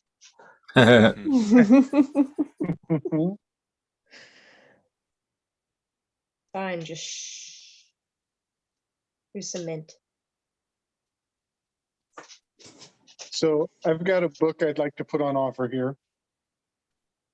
It's very succinct. The Secret Society's Handbook. All Ooh. right. Cool. And it actually has, I'm looking at the table of contents. I've never gone cover to cover on this, but there's a few in here I've never heard of. Have you guys ever heard of Mensur? Mensur? Mensur? Do they have I don't cool think so. hats? They always do. I don't speak Actually? French, bro. They kind of do have cool hats. So I'll read the introduction because that's pretty, that kind of ties into what we were talking about with research, rabbit holes, and a human ant farm. So the author I is, say Ant Farm because it's the Alien Ant Farm idea. There's that band that's called Alien Ant Farm. Yeah. yeah. So the But author is, Go ahead. the author is Michael Bradley. And I really like the way My he- uncle's name is Michael Bradley. Is it the same guy? Weird. We'll find out soon enough. It's your uncle, man. I thought he just worked at the car dealership. It's a secret society. How would you know? Good point. Good point. You can do both. So this book is I was purchased in Longmont, Rachel. Longmont. Oh yeah. What's Yep. Longmont? Longmont is north. Yep, it's just outside of Boulder. Okay. It's actually in Boulder, but it's like a subsect of Boulder. And there's a signature on the inner cover. I hear here. you can't even turn over a rock in Boulder without finding a cult member. Yeah. Boulder so- is, I mean, it's a college town, but it is also a really big, like, hippie wook town too. So I wouldn't be surprised if you have a mixture of all kinds of stuff. All kinds. Yeah, man. Yep. So on the cover, there's somebody signed this because it was once a gift. And the signature says, "Happy birthday. Happy birthday. Don't join. Stay true." Huh. This is Happy just an birthday. FYI. Doink. Doink, doink, join. So it says doink don't join or just don't join. Don't join. Stay true. So do you think it was a gift of someone trying to discourage someone from signing up with the Masons or the Rosicrucians or the Eagles or the Elks or something? You got it. Probably the Elks. This bookstore is just around the corner from the Elks Lodge in Longmont there. Jeez. So if they sold that, then they probably joined. And then their new demon passenger was like, "You can't keep this around. You have to separate you from your loved ones. This is your cult." You're in it now. The new demon passenger. My Time dark to get- passenger. time to get jumped. Okay, so the introduction. I approached my research for the Secret Society's handbook with the same intellectual smugness with which I read stories about alien abductions or sightings of Elvis Presley. I had given little thought to medieval cabals and ancient secrets, much less a new world order, global economic corruption, covert eugenic programs, or racist plots to control the world population. Sure, I figured that some politicians were fakes and that life isn't fair, but that was about as far as I had ever gone down the sorry path of blaming all the problems in the world on them. Furthermore, I was expecting to dumb down my content to make it fit a simple, sensationalist tabloid view. It soon became apparent that I had discovered a much more serious and complex story.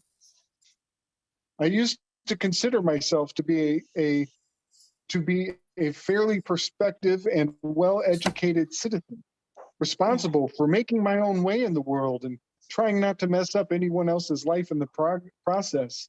After all, we're all just muddling through this together, right? How wrong I was. I now believe that Western history needs to be completely rewritten to tell the hidden history behind our true economic and political global hierarchy. The more I have researched, the more alarming my discoveries have been. I came in contact with an underworld of modern day heretics who dare to believe a different version of reality than the one that has been sold to us for the last 2,000 years. Like most free thinkers, they are quickly discredited by those who wish to maintain the status quo. But slowly, even I have woken up to the possibility that we are not free, that we do not control our own destinies, and that we are puppets, not the masters. This handbook will serve you as a reference source for 21 of the world's most dangerous secret societies. At first sight, some of them don't even appear to be secret. They have websites and noble mission statements, but these are the most impregnable of all. Covert agendas have always been deeply embedded in the inner circle of openly respectable societies. In recognition of this, extreme right-wing white supremacist groups are currently falling over themselves to appear more approachable and peaceful to disguise the fact that their racist agenda is undiminished. The anti-fascist political commentator Dorothy Thompson once said, "Fear grows in darkness. If you think there's a boogeyman around, turn on the light." I hope this book will briefly illuminate this hidden world, like a match struck in the dark. Give you a brief glimpse of the horrors that really are in front of your faces. The boogeymen are there, all right, lurking somewhere between the myth and the mundane. Nice. I'm already suspicious that this guy's intentionally spinning us a yarn to make us think that, he's just an unwashed pleb who stumbled arrogantly into all of the deep, dark secrets of reality. Right? I smell a narrative. I'm with you. I'm with you. But I'm also intrigued and I would read it. Who was the author, Gabe? Michael Bradley. Oh, that's right. I should be able to remember that because it's Chance's uncle. Yeah, Uncle Mike. We all know Uncle Mike. I wonder if he's Everyone's got still one. alive. I mean, Michael Bradley, the author, not your uncle, obviously. I'm really hoping he's still alive. So it's a great little book because it's got tons of pictures. Let's see. Uncle Mike is in great 2004. shape. He's super buff. Sweet. Working for him. So I'm going to skip to the a book called The Mansour. Columbus Conspiracy. Okay, I bet that's worthwhile. I was just trying to see if it's the same dude or not. Uh-huh.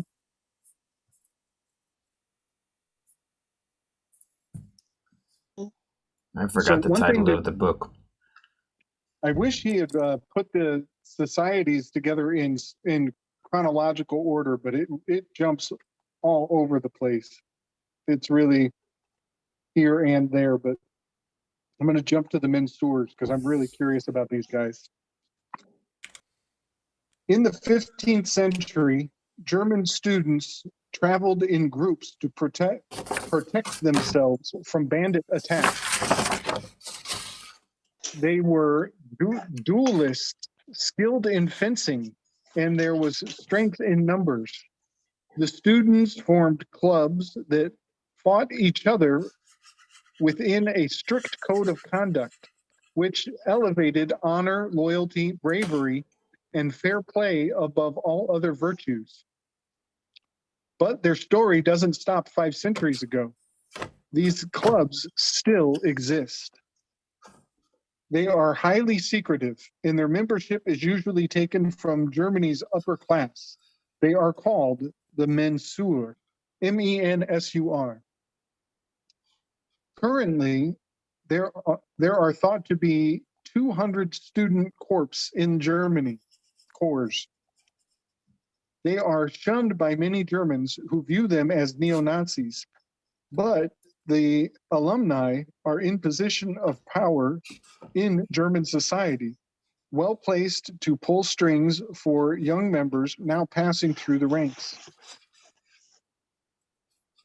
Each fox, a fox is a pledge or a freshman member of a dueling fraternity who has not yet fought a sharp, must perform 3 Mensur, or duels, before becoming a full member. Duelists wear black steel goggles and nose guards, and a thick binding is worn around the neck to protect the carotid artery. A chainmail shirt and gloves complete their bizarre and antiquated protection against the Skalger, a rapier-like sword with a razor-sharp blade. 2 duelists stand face-to-face at swords length apart, with the sole aim of slashing the other opponent's face above the eye line, while maintaining a stoical expression, totally devoid of emotion. Any display of fear brings shame and defeat. A silent wall of members surrounds them, drinking and smoking while watching the proceedings. Some of them bear the scars of previous duels, a sign of breeding and courage. Suddenly, there is a barked order to raise swords. A brief taut silence is followed by the command to commence battle. Weapons strafe together in a lightning-quick succession of delicate yet lethal movements, attacks and counterattacks, cascading faster than the blink of an eye. The naked aggression of the dance of blades is in sharp contrast to the blank faces of the duelists, who stand immobile. Their left hands tightly clasp the belt behind their backs. Another barked order cuts into the cantata of clashing foils, and then, as suddenly as they began, the fighters cease and lower their blades in a sideways arc. The drawing of blood has brought the duel to its conclusion.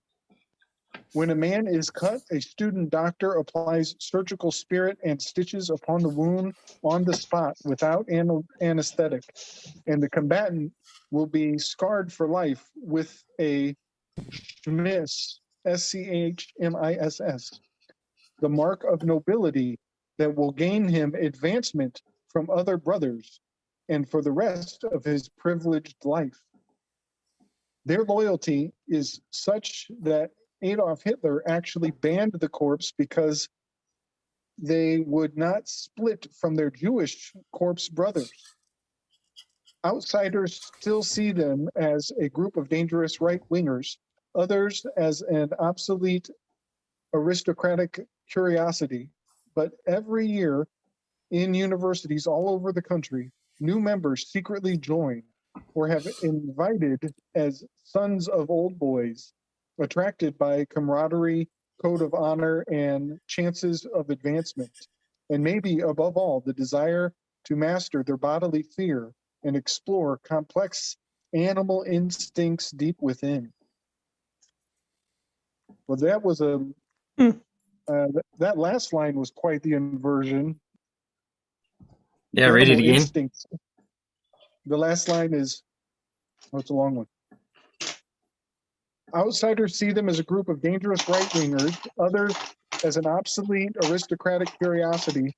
But every year in universities all over the country, new members secretly join or are invited as sons of old boys, attracted by the camaraderie, code of honor, chances of advancements, and maybe above all, the desire to master their bodily fear and explore complex animal instincts deep within. Yeah. And that's kind of, I think I see that as twisted in light of the Jam Gabar ritual. You know, they're literally enduring pain and confrontation, and they're even keeping a straight face while they're doing it. Mm-hmm. That's much more human than I think the author could see. They're also, this gives a whole new light to the word dualist, because that's a parallel to Very good. the pillars of other secret societies and orders. And the wound they try to inflict on each other is above the eye line, slashing at the third eye blind. Wow. What would Yeah, be like- a healthy alternative? I mean, something is obviously longing to be expressed or experienced. So, what would be a better way to do that? What should men be doing right now with that energy? They should go to Gabriel for capoeira lessons. There you go.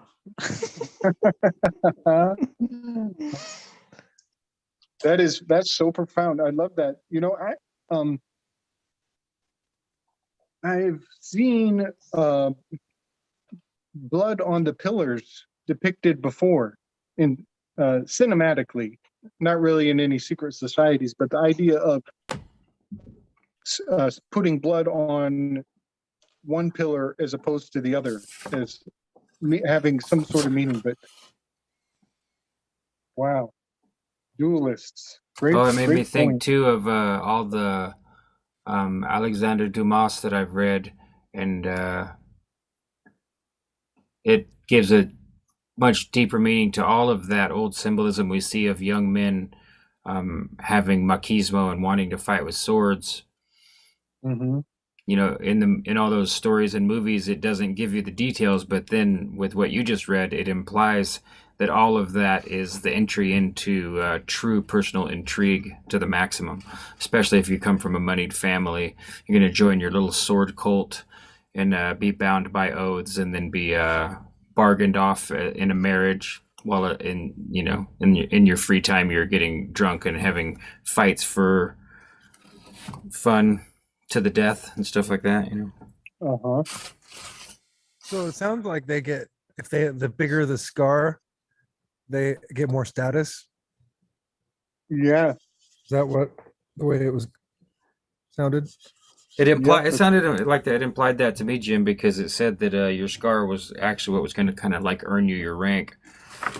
Mm-hmm. So that's another inversion. Then, if you're the one that suffered the most severe blow. Yeah, interesting. That fits with antiquity, though, because this is a theme going back throughout time with cults that I think is one of the order establishing aspects of Roman Catholicism. is that they transferred the sacrifice and the suffering onto the figurehead, but with the cults that was there to replace, that Catholicism replaced, and like smaller groups and societies and regional religions, there were always from ages past like this competition of who can suffer the most, as if that gives you some sort of religious credibility. You see it in the East and in the West, the ascetic traditions of the East, and the hair shirt, the whipping yourself, like Mm-hmm. the whole Yeah, there's whole nine. Yeah. Yeah, So there's that's an lots more old than idea. that too. It's an old idea that was taken away from the common people. Not saying it was a good thing for them to have or for people to do, but it seems to be potentially either an atavistic thing in human memory relating to possibly to the shamanic idea of the rite of passage, and is being, perhaps that's an atavistic, archaic, ancestral thing, and it's just been co-opted throughout time by manipulators and cult leaders. And maybe that's why it was popular amongst the regular people too, because it's just like for the domesticated human being living in the post-agricultural world, there's perhaps a need for some kind of a dangerous rite of passage into manhood or initiation. And the pain or the suffering aspect of that is what they use as the pathway to activate it as a peak experience for initiates to bond them to whatever the ideal is and to the group. That's just my train of thought. I love every word of that. Yeah, man. I mean, that makes sense. I mean, because the whole point of even doing that, I would, think in the past would be your endurance, your prowess in battle. If you're going to have to fight for your land, you're going to have to come back at some point.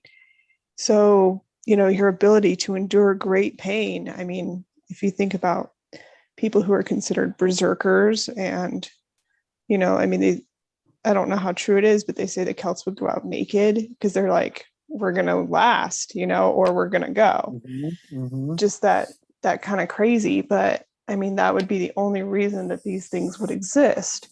And have it become such a ritual, become something very special and a status thing. So you take away that role. I mean, do you know any warriors? Do you know anyone who's like ready? I mean, obviously Snake Jones is ready. But you know what I mean? Like, how many people are in that mindset? Like, I can endure whatever comes my way, and I have something to prove it. We don't have a lot of that, and that is not something that's even promoted in our culture. Right.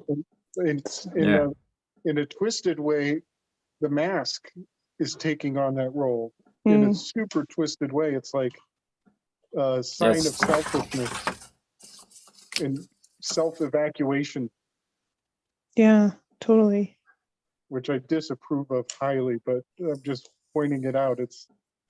There's still that need to signal the virtue. I'm trying to get the term weaponized virtue. That's good. Yeah, I like that. Oh, and it made me think what you said too. Yes. That if you watch fighting, or if you know people that like to actually physically fight, like I know a lot of guys that used to love to just get drunk and go out to the bars and look for a fight or whatever. I was never one of them, but the true mark of any of those people, professional fighters especially, is who can really take an ass whooping. I mean, it's a knockout. Artists are always flamboyant and popular, and people are popular for other things. But the true mark of a fighter is who can get their ass completely handed to them and then still be standing there, even if they lose. That's like the so that suffering thing. There's something deep there. Yeah. And I know a lot of warriors. That made me happy when you asked that question. I thought, yeah, like I'm not going to say any of their names because that's disrespectful. But yeah, I know lots of warriors. Well, think about this. Why that would be such an advantage. How could someone that gets their ass handed to them in a fight still win later in the fight? And because they're physically weakened by that.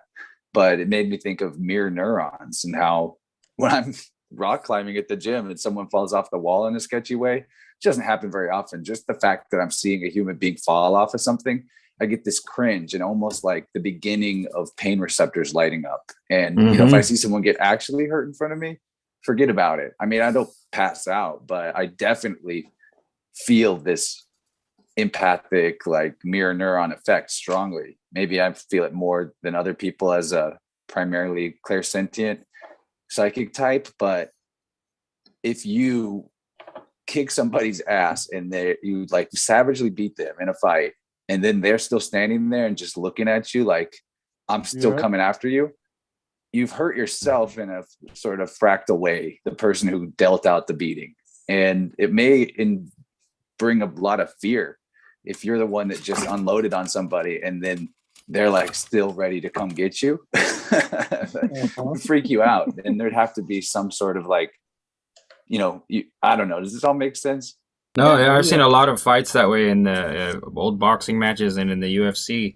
That, I mean, especially in boxing, it's a thing with the guys that are one punch guys. They come out early and they take a few rounds to kind of feel out everything and get their range, and then they go for it, you know. And if the other guy weathers the storm, it's just bad news for the guy that dealt out the big ass whooping, because now he's gassed out, he doesn't have it anymore, and now the other guy has a chance to beat his ass for the rest of the fight and potentially knock him out, you know. And that's what makes a really good match. And in UFC, it's even worse, of course, because it's not limited to just standing there and boxing with gloves. So then it can turn really ugly, you know, in a good way. I mean, if you enjoy it, it's I used to watch it. I don't watch fighting anymore, but I used to enjoy like it. in a Grace Jones sort of way. Exactly. Exactly that kind of. That gave me a little tickle in the back of my neck when you said that.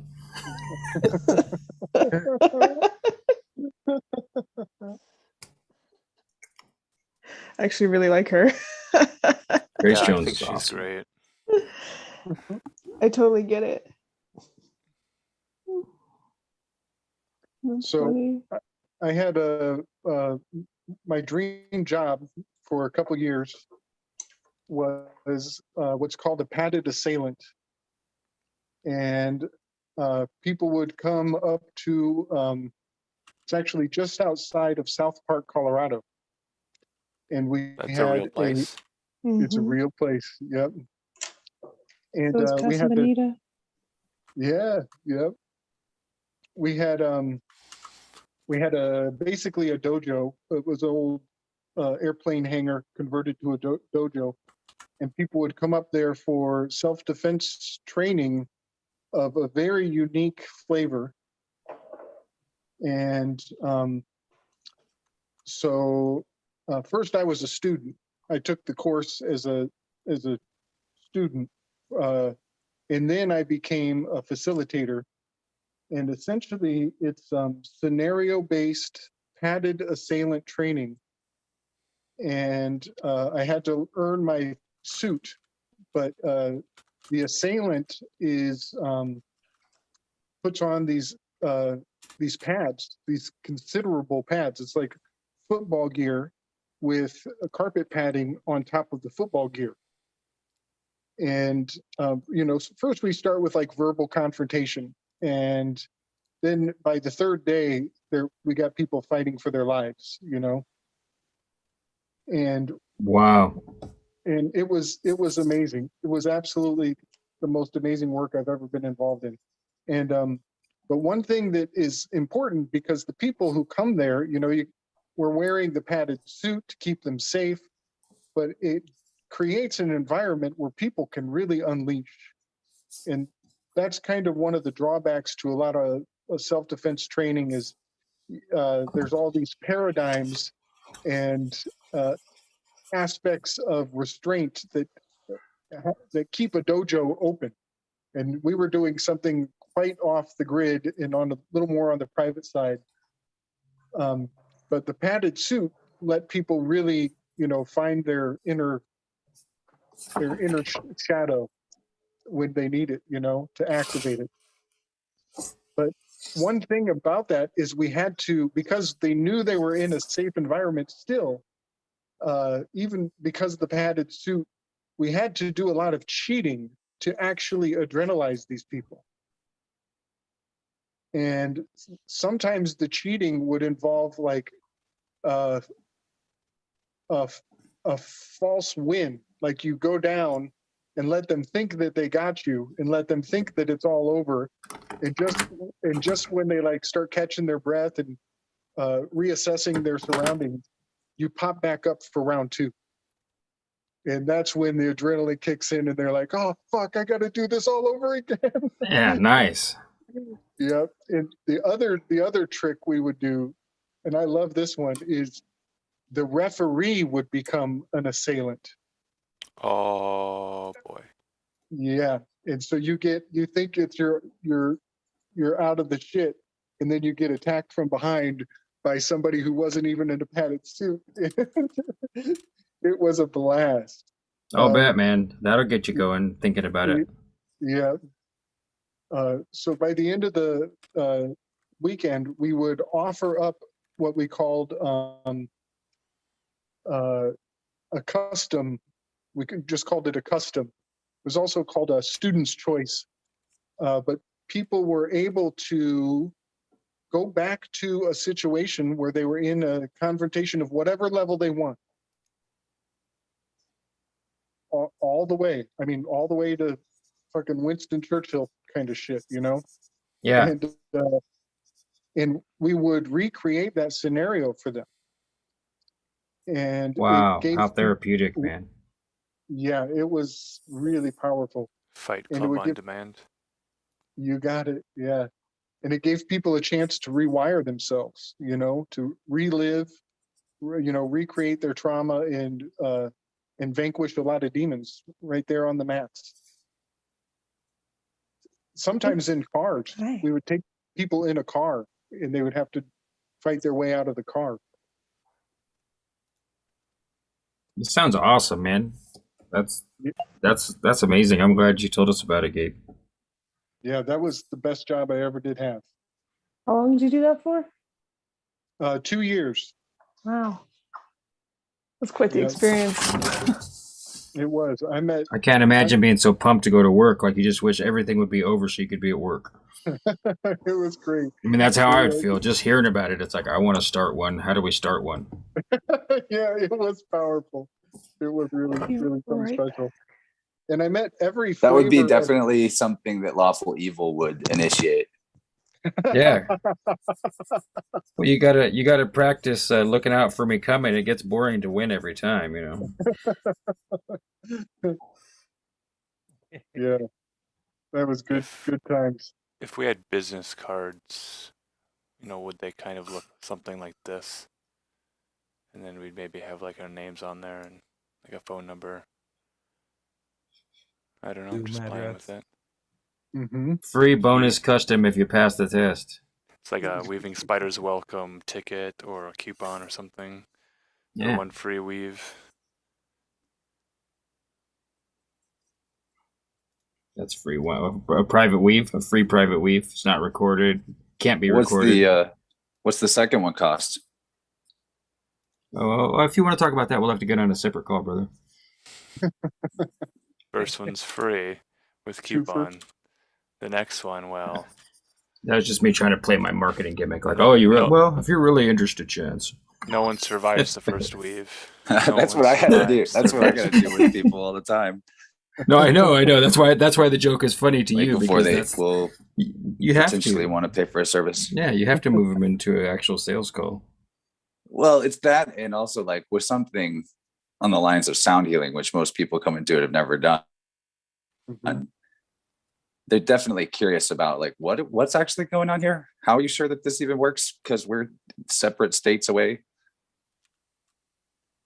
But it's easy to discuss all that in a quick 15-minute sales call. Yeah. Oh, I'm totally sold. By the way, don't think that me and you jump on a call and nothing happening means anything at all. I just have to get Yeah. everything. And You're not a I'm cold totally lead. sold.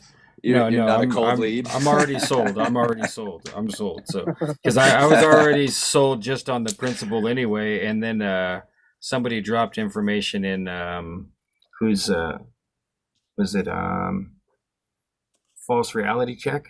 You help those people out, right? Oh, they were just part of Lindsay's one day of brightness event, and I did Oh, okay. a group session there. So that was even more interesting because multiple people in the group, but received the ones that reported back to me, they received different things in their body getting set right. Yeah, but just the way That's that actually their the only testimony time I've came done across, one for a man. group.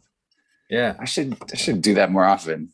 yeah. There's nothing wrong with recommend. I'm gonna move into all this stuff too as a release coach. I'm just not quite there yet. You know, I've Oh, got the yeah. certification from Beth and everything. I did a release with a lady today who is my partner, and so we just kind of keep each other fresh. Since I think she's doing some work, but like we were partners in the group, and it went really well. But just the way that their testimony chants was, it was so completely spontaneous, organic, and authentic. It's like, yeah, I got to do this. So I look forward to it. We totally should open up a Fight Club on Demand weekend retreat center. Okay. Between There's nothing stopping us.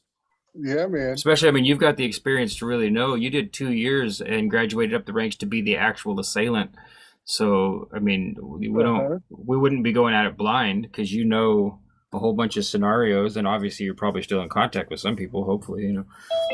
So I'm imagining a Weaving Spiders festival where we have performances from the musicians in our group. Like, Yeah. definitely Sean can play an acoustic set. We can get Dan from Cosmic Keys, and maybe even pull the Diet Kong Flaccid Dick guy over. And then we have workshops. Gabriel will teach multiple workshops, it sounds like. Martial arts and assailant training. Yeah. And people can teach their yoga workshops and the qigong or art process. Jim can do a sculpture workshop. How amazing would that be? A big like weekend event where it'd be great. We did FlowState all the time, and we taught each other the flow states that we're proficient in. Yeah, man. Get Snake Plus Jones some music. in there. Yeah. Snake Jones on the mat with me. We'd be tag teaming everybody's ass. That'd be like, that's in The Lion King when Mufasa fights Scar. Bring your laptop. We're installing Linux. I mean, GNU plus Linux. That's right. That's So you have to. Everybody has It's to not a skill install I the OS because that's how we're going to communicate in secret from now on. We will use IRC chat. Oh my gosh, dude! I used so much IRC. No, it was ICQ. Pardon me, I was wrong. I think I did IRC too, but I would like to read you guys a story. Please do. We were talking about fairies earlier, so I pulled out a book I've got called Scottish Folk Tales. Lomdon Books. Doesn't have an author, but it's just a collection of Scottish folk tales. This one is called The Fairies of Merlin's Crag. So about 200 years ago, there was a poor man working as a laborer on a farm in Lanarkshire. He was what is known as an aura man. That is, he had no special work mapped out for him to do, but he was expected to undertake odd jobs of any kind that happened to turn up. One day, his master sent him out to cast peat on a piece of moorland that lay on a certain part of the farm. Now, this strip of moorland ran up at one end. Wow, your mic is so sensitive, Sean. Yeah. Okay, one day his master sent him out to cast peats on a piece of moorland that lay on a certain part of the farm. Now, this strip of moorland ran up at one end to a curiously shaped crag known as Merlin's Crag because, so the country folk said, that famous enchanter had once taken up his abode there. The man obeyed, and being a willing fellow, when he arrived at the moor, he set to work with all his might and main. He had lifted quite a quantity of peat from near the crag, when he was startled by the appearance of the very smallest woman that he had ever seen in his life. She was only about 2 feet high, and she was dressed in a green gown and red stockings. and her long yellow hair was not bound by any ribbon, but hung loosely around her shoulders. She was such a dainty little creature that the astonished countryman stopped working, stuck his spade in the ground, and gazed at her in wonder. His wonder increased when she held up one of her tiny fingers and addressed him in these words: "What wouldst thou think if I were to send my husband to uncover thy house? You mortals think that you can do aught that pleaseth you." Then, stamping her tiny foot, she added in a voice of command, "Put back that tuft instantly, or thou shalt rue this day." Now the poor man had often heard of the fairy folk and the harm that they could work to unthinking mortals who offended them. So in fear and trembling, he set to work to undo all his labor and to place every divot in the exact spot from which he had taken it. When he had finished, he looked round for his strange visitor, but she had vanished completely. He could not tell how nor where. Putting up his spade, he wended his way homewards, and going straight to his master, he told him the whole story and suggested that in future the peats should be taken from the other end of the moor. But the master only laughed. He was a strong, hardy man. He had no belief in ghosts, or elves, or fairies, or any other creature that he could not see. But although he laughed, he was vexed that his servant should believe in such things. So to cure him, as he thought, of his superstition, he ordered him to take a horse and a cart and go back at once and lift all the peats and bring them dry in the farm steading. The poor man obeyed with much reluctance and was greatly relieved as weeks went on to find that, in spite of his having done so, no harm befell him. In fact, he began to think that his master was right and that the whole thing must have been a dream. So matters went smoothly on. Winter passed, and spring, and summer, until autumn came round once more, and the very day arrived on which the peats had been lifted the year before. That day, as the sun went down, the Ora man left the farm to go home to his cottage, and as his master was pleased with him because he had been working very hard lately, he had given him a little can of milk as a present to carry home to his wife. So he was feeling very happy. Can you imagine that? A whole can of milk. So he was feeling very happy, and as he walked along, he was humming a tune to himself. His road took him by the foot of Merlin's Crag, and as he approached it, he was astonished to find himself growing strangely tired. His eyelids drooped over his eyes as if he were going to sleep, and his feet grew heavy as lead. "I will sit down and take a rest for a few minutes," he said to himself. "The road home never seems so long as it does today." So he sat down on a tuft of grass right under the shadow of the crag. Before he knew where he was, he had fallen into a deep and heavy slumber. When he awoke, it was near midnight, and the moon had risen on the crag, and he rubbed his eyes, when by its soft light he became aware of a large band of fairies who were dancing round and round him, singing and laughing, pointing their tiny fingers at him, and shaking their wee little fists in his face. The bewildered man rose and tried to walk away from them, but turn in whichever direction he would, the fairies accompanied him, encircling him in a magic ring, out of which he could in no wise go. At last they stopped, and, with shrieks of elfin laughter, led the prettiest and daintiest of their companions up to him, and cried, tread a measure, old man, then wilt thou not be so eager to escape from our company." Now the poor laborer was but a clumsy dancer, and he held back with a shamefaced air, but the fairy who had been chosen to be his partner reached up and seized his hands, and lo, some strange music seemed to enter into their veins, for in a moment he found himself waltzing and whirling and sliding and bowing, as if he had done nothing else but dance all his life. And strangest thing of all, he forgot about his home and his children, and he felt so happy that he had no longer the slightest desire to leave the fairy's company. All night long the merriment went on. The little folk danced and danced as if they were mad, and the farm man danced with them, until at last a shrill sound came over the moor. It was the cock from the farmyard crowing its loudest to welcome the dawn. In an instant the revelry ceased, and the fairies, with cries of alarm, crowded together and rushed towards the crag, dragging the countryman along in their midst. As they reached the rock, a mysterious door, which he had never remembered having seen before, opened in it of its own accord, and shut again with a crash as soon as the fairy host had all trooped through. The door led into a large, dimly lighted hall full of tiny couches, and here the little folk sank to rest, tired out with their exertions, while the good man sat down on a piece of rock in the corner, wondering what would happen next. But there seemed to be some kind of spell thrown over his senses, for even when the fairies awoke and began to go about their household occupations, and to carry out certain curious practices which he had never seen before, and which, as you will hear, he was forbidden to speak about afterwards, he was content to sit and watch them, without in any way attempting to escape. As it drew towards evening, someone touched his elbow, and he turned around with a start to see the little woman with the green dress and scarlet stockings, who had remonstrated with him for lifting the tub the year before, standing by his side. "The divots which thou tookst from the roof of my house have grown once more," she said, "and once more it is covered with grass. So thou canst go home again, for justice is satisfied. Thy punishment hath lasted long enough. But first must thou take thy solemn oath never to tell to mortal ears what thou hast seen while thou hast dwelt among us." The countryman promised gladly, and took the oath with all due solemnity. Then the door was opened. Shut up, Rachel. And he was at liberty to depart.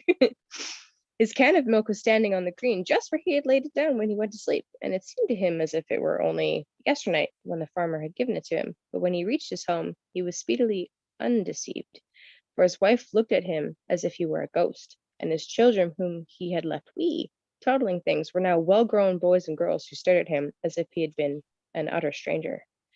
"Where hast thou been all these long, long years?" cried his wife, when she had gathered her wits and seen that it was really he and not a spirit. "And how couldst thou find it in thy heart to leave thy bairns and me alone?" And then he knew that the one day he had passed in fairyland had lasted 7 whole years, and he realized how heavy the punishment had been which the wee folk had laid upon him. The end. Mm.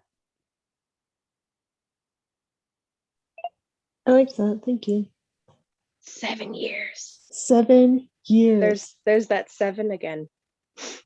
That happens in a lot of those old folk tales. Like, first, you fall asleep. Like, when they say Yeah. iron doesn't go to fairyland, it's because you pass out. You pass the fuck Seriously.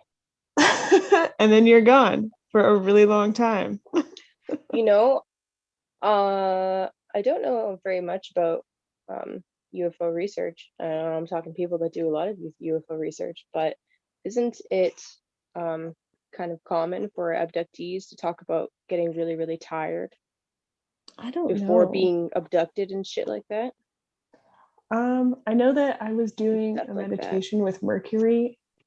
Okay, it was a guided meditation, and I don't even remember it because I passed out and did something totally different. Mm. But I didn't go anywhere. And I don't think I've been abducted. I have a different experience with that. But Unless there was a spell cast on you and you can't remember now. it was, I mean, I remember some of it, but like I had to go back and listen to the meditation because I was like, yeah, I didn't do any of that. That was not where I was. Totally different. So the sleep is a liminal space. It is going between realms. Mm-hmm. And a master theme for both of those, you know, fairy experience and even abductees is and you were talking about Mercury there, Rachel, you know, he's the god of, or a deity of the gates of those in between places. Exactly. And one thing that I find just fascinating is the word and the theme, obligation. Mm. There's always some sort of a contract or a bargain or an agreement or just setting rules. Like, you know, Rachel, you the character, the Green Wind, is constantly laying down lists, you know, of the way of things, the expectations. And I can never get enough mileage out of the term obligation. Is literally means opening of gates. Obla means to open, and gation is the gate. So even opening your mouth and saying, "Yes, I will do this," Mhm. you are Ooh. obligating yourself. Hmm. Yeah, there has to always be some sort of agreement, and His however that. obligation in the story was when he opened her home. In a sense, he opened a gate, and then he Yeah. obligated himself. Yeah, he set himself up for that, in a sense. Mhm.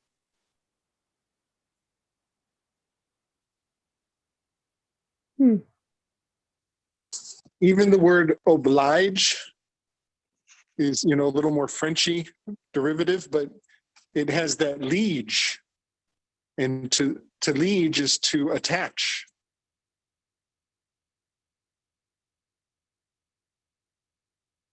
Yeah, it's interesting. I don't know. I think it's really cool that, these agreements aren't just in our realm. Like, it extends to things that we can't see. And I think a lot of us are aware of agreements that we make or we don't make, or we have made or have not made. That's a big theme in shadow work. What did you agree to? Are you still bound by that? Well, this has got me, not to bring everything back to sound healing all the time, but It's your flow, it's man. something popped in my head when Gabe said liege, meaning to attach. Is that really etymologically correct, Gabriel? Liege and attachment? Yeah, it's like a religion. The word religion is to rebind, to be bound together again. Well, I'll circle back around to that.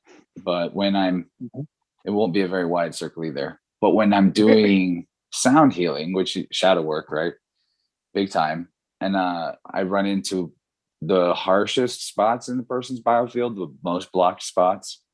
A lot of times the way that I get the spot to get unstuck is I'll ask them to say some sort of affirming statement to negate the old agreement they had that was keeping the energy in that configuration. Sometimes just the forks and the sound can do it, but sometimes I have to be like, I have to ask them to change their mind, basically, to agree. And when I hit those spots, they require sometimes the bigger, approach like that. Sometimes the thing that happens that lets me know that I'm in one of those zones is that I'll get really tired all of a sudden. For a second, I'll forget what I was doing. I'll like almost nod off on my feet. And that's my clue. Like, oh, I just hit a pocket of unconscious energy. And so to circle back around to the Legion thing, because those pockets of an agreement you've made with yourself that is self-limiting, compartmentalizing your own energy, hiding a part of yourself. It can be like a version of yourself that was from when you're younger, when some kind of trauma happened and you're shutting it out. But it also can just take on an identity in the sense of like schizophrenic multiple personality disorder. It becomes a voice in your head that is harsh, and then if it's taken to the extreme and you have enough of this fragmentation in your field or blockages and compartmentalization, the person goes full schizophrenic. And thinking about Legion, the demon idea of I am Legion, but in the Sabak work, he points out all the time how the language is always going back to the language of ships and sailors. And so a Legion, even relegare, the translation, people don't always give the full context of the meaning of the word, but when they say that religion comes from Latin meaning to hold fast or tie or bind, they're talking about mooring a ship to a dock or docking two ships together. And so a legion is related to religion, just as the the Yahweh entity is referred to as Yahweh Sabaoth, which means it's even got the word boat in it phonetically, but Wow. Sabaoth is the host. And so the angelic host or the legion, and the host implies something coming into a space that's owned or something. So I'm thinking of these, I look at like attachment and demonic possession. Also, just on the energetic level, it's dirty electricity in their field. So you can talk to someone about it from like the spiritual mythos of angels and demons, or you can talk to them about it as fragmented psychological energy that takes on separated identity because it's consciousness energy that's now disconnected from its source or its root, which is you. Wow. So the legions, they're in us, but we invite them in with agreements that we make in a story about ourselves that isn't true. Yes. Nice. It also has the jinn at the end of it. Mm-hmm. Well, it sounds like the medical Allegiance. term for lesion. So it's a wound. It's a wound that you Mhm. scratch and you pick at, and you are the one that's not letting it heal. Yeah. You're ignoring whatever something that it reason. needs to heal, Yeah. which is Yeah. awareness. Body can't heal what it doesn't know needs fixed. I mean, at the end of the day, that's what the process of the shadow work is of any kind, is opening up communication from parts of yourself to other parts of yourself that the communication wasn't happening. That's why systems like Qigong are so amazing, and the Western medical profession can't even figure out what makes them so effective for all manner of healing, all types of issues, is because you're activating these, in Chinese medicine, meridian channels. But if you systematically activate and stimulate the meridian channels all along those lines, I mean, if you've ever done the practice, you might even be familiar with even feeling pops and cracks in your body in the same way as if you were popping your knuckles or something, but you're not popping anything that's a joint, because that's the, like, in my opinion, the blockage is electrically, like the current is snapping through those spots. And so it's that system you're connecting, like all the way from a fingertip out to an organ, out of the channel, exits your body somewhere else. But it's these long communication lines that you're restoring in your nervous system. And then that brings about all kinds of healing, because now, like, your liver can talk to your kidney better, or whatever the case may be.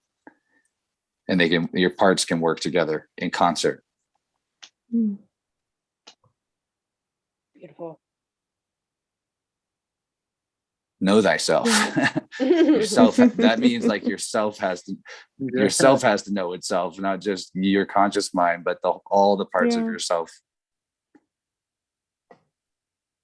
Yeah, awareness. I think people underestimate how powerful awareness really is, because it just sounds super woo-woo. Yeah, I'm getting awareness. I don't know how people say it, but that's just the vibe, the attitude that I pick up on. And it's like, okay, but it's so much deeper. I don't know if there's another term to use. I haven't busted my thesaurus out yet, but it's tempting. That's why Walter Russell would put all the words in he had a vertical and horizontal column where he placed words that he considered to be conceptually the same with each other. And like God, consciousness, source, light, energy, awareness, all of those were vertical column words that were synonymous in terms of their effect in the fractal of life force energy.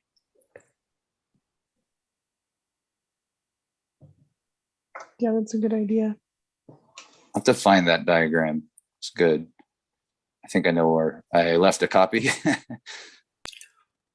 I love Walter Russell. He really changed my life, and I haven't even studied him extensively, but I just have this kindred thing going, and every time I look at his work, it just gives me epiphany after epiphany. Dude was prolific as hell. Matt Presti, the guy who's the president of the Walter Russell Philosophy.org Yeah, I found him years ago. He lives in Missouri. I've meant to visit him all these years because I know him now from doing podcasts, but Never have, but I say that for any other Missourians or regionally similar people. You know, we need to get a meetup going out here. Someone help me do that. Take over. I like diagrams. Does anyone have any diagrams they're working on? Yeah, you want to see? I'm about to leave the call. Do you want to see what I did since we've been here? Before you leave the call, we can maybe go full screen with you, and then you can show off what you got. Okay. So this is a drawing I started the other night. Does and Jim I- need to change something so that we can see you full screen? Yeah.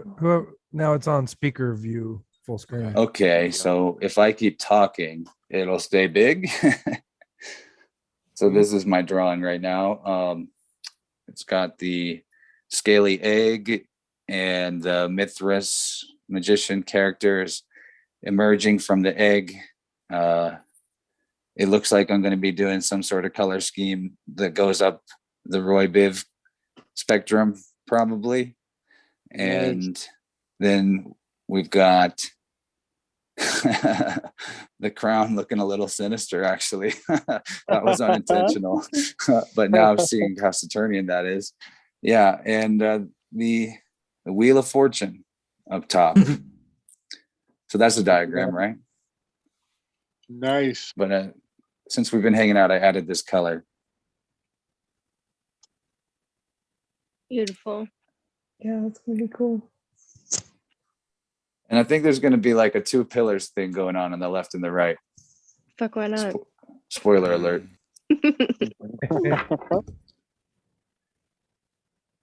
Cool. Champs, do you normally name your work at the end? Yes. It was Sean, I think, that suggested I name the last one 27. No, someone else suggested it, but then I encouraged it because it's a 27 is good my lucky number. Someone else noticed the 27. One of the females in the group. I don't remember which one. Yeah, and what's funny is the 2 and the 7 went on the page separately, but then as an afterthought, it appeared like a 27. Yeah, But it was a 2 of swords and a hexagram 7 was the idea, but they are in separate characters. Funny though how that number popped up inadvertently, and it's been following me around. I actually drew this card today in the I Ching, number 27 of the I Ching, corners of the mouth. Wow. Oh, wow. Wow, creating balance, that's crazy. That's interesting because the 7, when I saw the 7, I thought Libra, obviously, because 7 fine, right? That's talking about balance. Also, the 2 of Swords is a Libra card. So that's neat. Yes, according to Terrascopes, my number is 2. So like 2 of Swords is my primary card in the Terrascopes or something like that. I don't understand the system super well. Cool. Is that an old school sharpener, Sean?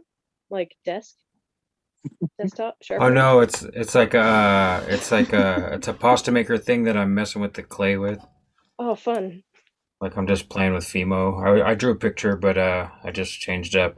I just use this for exactly what it is. I mean, like if Jim says let's have a stream where we read and make art, I just let my brain go.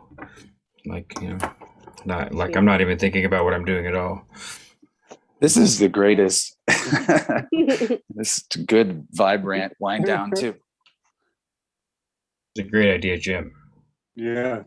All hail James Maiden. All Also, hail. People that don't watch this, they're missing out on legit spiders level gravy in here too. Yeah.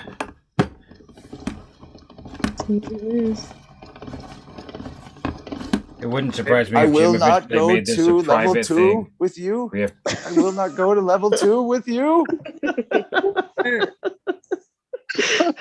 This is level 2. That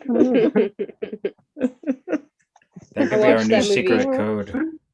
There's a movie? I watched that movie Zardoz earlier Oh. this summer. Yeah, it's been so long since I've seen it. Testerion recommended it. So if you want some of What do his you other what do you see, Gabe? picks, then I'll share them sometime. He's One, got some good picks. one eye, Illuminati confirmed. He's got the placenta crown. Yeah. Yeah, something's calling me. Something's cowling me. Something's cowling my name. That's right. Spider brains, noodles and doodles.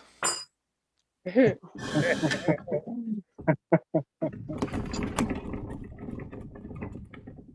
I'm doing anything obnoxiously loud, please tell me so that I can mute my microphone. Because someone said how loud it was. I don't remember what I picked up my. I've got a cough drop addiction. I don't have a sore throat or any reason to use a cough drop. But when I used to smoke cigarettes, I used to eat cough drops all the time. And then I did have a mild cold, and so I bought some cough drops, or someone else did, and I was eating them. And now I keep buying them like candy because they are candy. But anyway, when I picked up the bag, it was really loud. It seemed loud to me too. Ricola. It's an older throwback, but that could be a bingo thing too. It's rare enough. Ricola? Yeah, we could show off some bingo boards too if anyone has anything. I think the whole joke of playing bingo originated from not encouraging drinking games when the word placenta was said. So we decided to find a more positive, life-enriching way to engage with the material that doesn't involve you blackout drunk at the end of the 5-hour stream. Yeah, I mean, if you are, we forgive you, but that's not what this is for, man. Glad you're having a good time. Don't know how much you remember. I like how within our internet friend group, it's like practically every night of the week, somebody's got something going on and we can hang. It's pretty amazing. It is. Well, it trips me out because I have this like internal drive to try to accomplish it all, to see it all. And I keep having to remind myself, like, you're not going to even come close to keeping up with any of this. So take whatever's going by that seems intuitive and good, or skip it if you have to. But don't try to, don't make a list, a long list in your head of all the shit you have to catch up on, like, because we're all producing everything at such a rate. Right. And it's amazing. We're all talking to each other. So the important things will make it into more than one place. And like, the meme will spread.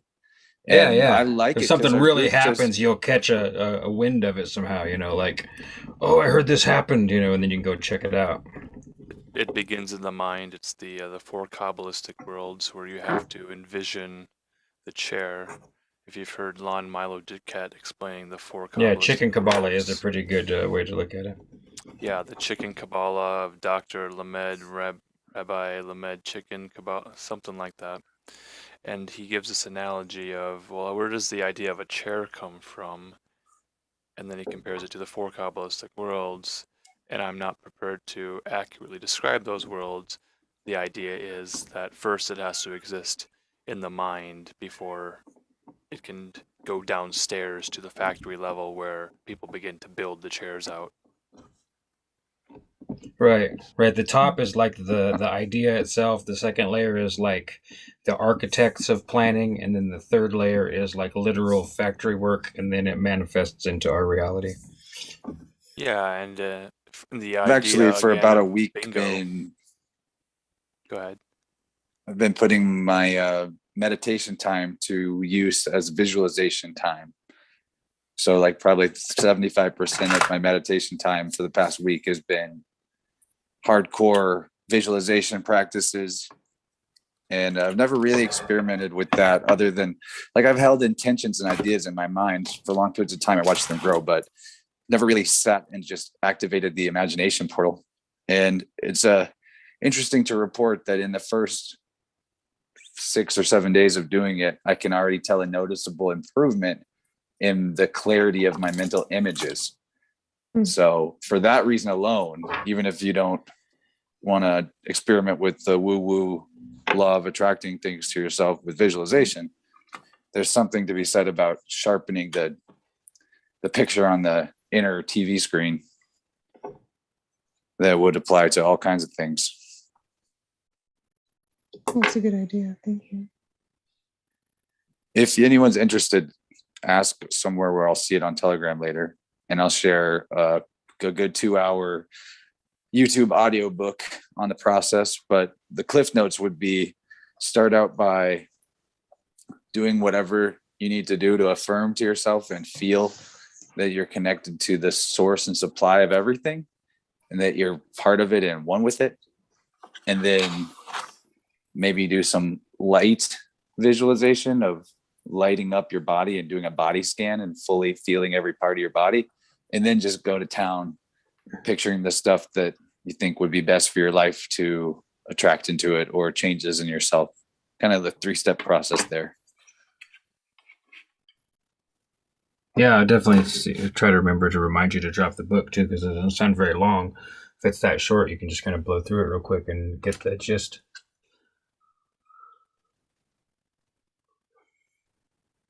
Yeah, I'd check I that listened out. to it in a day.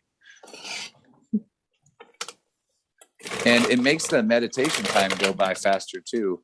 I'm not sitting there trying to not think about how, I'm letting the mind do what mind wants to do, but I'm putting it to task. Like, oh, you like games and puzzles and patterns? Well, focus on this pattern. How clear can you make it? That's good. Yeah, that's a good analogy of a way to think of it, because I think most people have it stuck in their mind of it being so woo, so new agey. Put your visioning board and make sure you put your yacht in your high heeled shoes, or whatever. When it's not, it's not really like that. If you sit and use the mind to try and expand an idea, it's a different thing than that. Yeah, and keeping rhythm and attention on the breath while you do it is kind of like singing and playing an instrument at the same time. Ooh, I'll bet. Maybe in the next episode, we'll go through our poetry notes and write a song together. Nice. Well, we got to finish the cornucopia song first, don't we, Alan?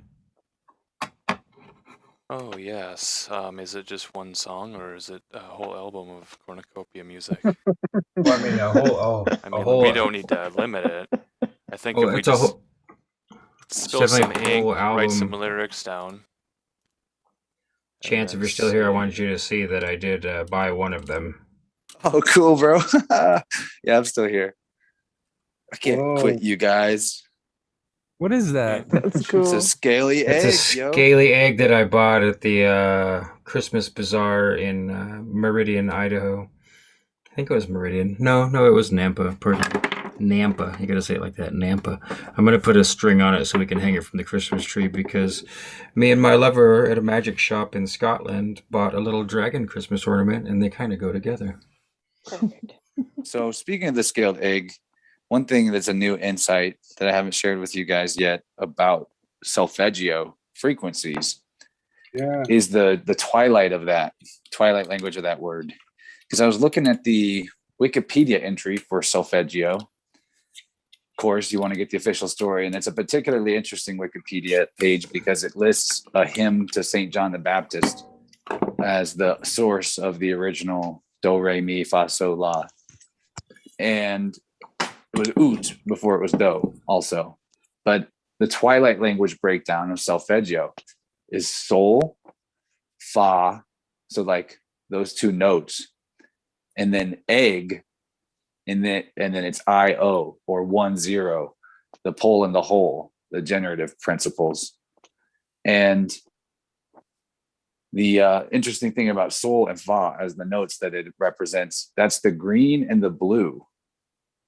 So very representative of like the realm we're in that has so much green and blue going on. Yeah, man. So it's green, blue, egg, 1-0. If you break down the twilight language of solfeggio. Cool. And we were talking about green and blue being the newest colors in the rainbow. Yes. Yes, I was alluding to that too. Yes. I don't remember when we talked about that, but Was that a weaving spiders? I forget where we were when we were rapping about it. We're talking all the time. It's hard to know. But it definitely has like real powerful manifestation ingredients right there. It's like I think of blue and green as like, you know, the center of that Roy G. Biv, and it's blossoming outward. And maybe someday there will be some other color that we've never seen before will come out from that green blue. I think about stuff like that too, Gabriel. Like trying to just conceptualize there being another number after 9, you know, Oh, besides yes. going back to the 1. You ever get into that before? Like, why is it stopped there? Like, how can there not be another one? How can I not even imagine there being another digit and numbers making sense? It would just like ruin all the sense of numbers to insert another one in there. You know what I mean? It's very trippy to think about. I love that thought. You know, That's the kind of stuff my brother along Adam the does. same vein- Yeah, go ahead. I want Is he into math? Yeah. Adam Lohr, Cadmon, is that his name? Well, Adam Lohr is the very first guest on our X Only Pictures show. And he's kind of a reclusive, interesting character in his own right. But yeah, he's always challenging the premises of mathematics, especially other things too. But is he the musician? Yes, he is. He's a prolific musician, and he's in the middle of publishing myriad comic works. And he's got stuff for sale up on his. Would he do a version of Animorphs as a comic? He's really I don't want to say difficult to work with, but it has to be whatever is definitely in full alignment with whatever he's doing. And he has like lifelong projects planned. I mean, truly planned and orchestrated and in the works. And so, I mean, it's not impossible, but I mean, it's just, it's a very convoluted process to try to interrupt whatever Adam's already doing and see if it lines up. I mean, obviously, if we had lots of money, that would probably affect his ability to do it. But I'll loan him my collection of the books. I have every copy of every book. I'll loan him them. They're in boxes, well organized. I don't know. We could always ask him. I'm going to drop his Redbubble page because I know he was pushed it on Facebook. Because it's really beautiful work too. His main character is probably one of my favorite characters of all time. It's a really happy-go-lucky guy named Ted, and he's only got one leg with a foot on it. Other than that, he's got 3 stumps. And he's just like the happiest, nicest guy going through life, doing his best. And it's just a great story to follow. Let me see if I can find. You guys like any of these fonts here? Do you have a preference? Does one stick out more than another? The one's got a little bit of a swirl to it. It's not directly under the head. Yeah, I prefer that one. That's the first one I put down, and then I tried to find some other ones. I'm just like, maybe the first one was the best choice. Isn't that what Sean said? I like that one. The one Yeah, at the top that's so is nice funny. too. this one here is like the Mr. Robot font. And then the one on the bottom right is the Night of the Living Dead font. So if I made it that sort of pale green, it would become more apparent that it's from Night of the Living Dead. Pale green. We were just talking about that in Telegram chats. Pale green pants. That story. Does anyone know that story? No. There's a passage in Sapir Sabak that equated this Arabic seraphim mythological character that apparently got around with Gabriel, or was Gabriel, the angelic messenger, and that he wore a green turban. But he wasn't a super nice dude. But I thought that was interesting because we equate our Gabriel with the strength card, and he equates that with the Incredible Hulk, who's green. Good call. Nice. That was pretty nice. The pants are a Dr. Seuss story. I'm surprised you guys don't know it. It's just about some pants that are haunty. Auntie pants, full Auntie circle. pants.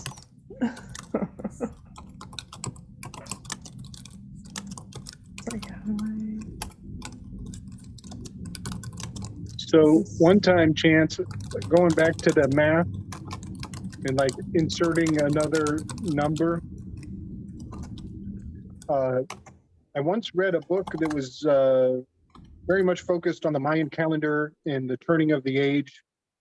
I totally forget the title of this book. I lost it a long time ago, but by reading this book, I learned how I learned their numeric system. And it was a base 20 system. So instead of counting to 10 and starting a new cycle, they would count all the way to 19. But the really, I guess, the mental gymnastics really came into play when the fact that they only had 3 symbols to express a full 20 count. And the 3 symbols, funny enough, are a dot, a line, and an egg. Someone's typing furiously. So Oh, actually, me, thank solfeggio. Solfeggio. And the egg is on its side like an eyeball or a cacao bean, a cacao bean. And for approximately 1.5 days, I had fully wrapped my head around how this system worked with only 3 symbols to express a full 19 count before having to repeat itself, or 20 count before repeating itself. And after 1.5 days, I lost the whole system, and I marvel at the fact that it actually made sense for a brief time in my life. But those are really far out mental exercises to do, to wrap your head around other mathematical constructs, completely different constructs. I think the Sumerians are base 60, so they count in fractions of 60. Okay. Much. I don't know how they express it. If there's more than 3. When computers do hexadecimal, which is like base 15. Okay. Whoa. Damn. It's weird. Maybe there's some mathematics that we can't even fathom that they can do with those numbers. And I think 15, so. It's an entirely different dimension of archetypes potentially. Right. And 15 is the devil card. I'm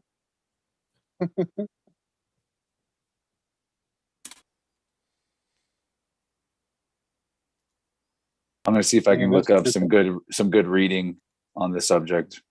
I was gonna leave, but it's basically a weaving spider's welcome at this point because I quit drawing.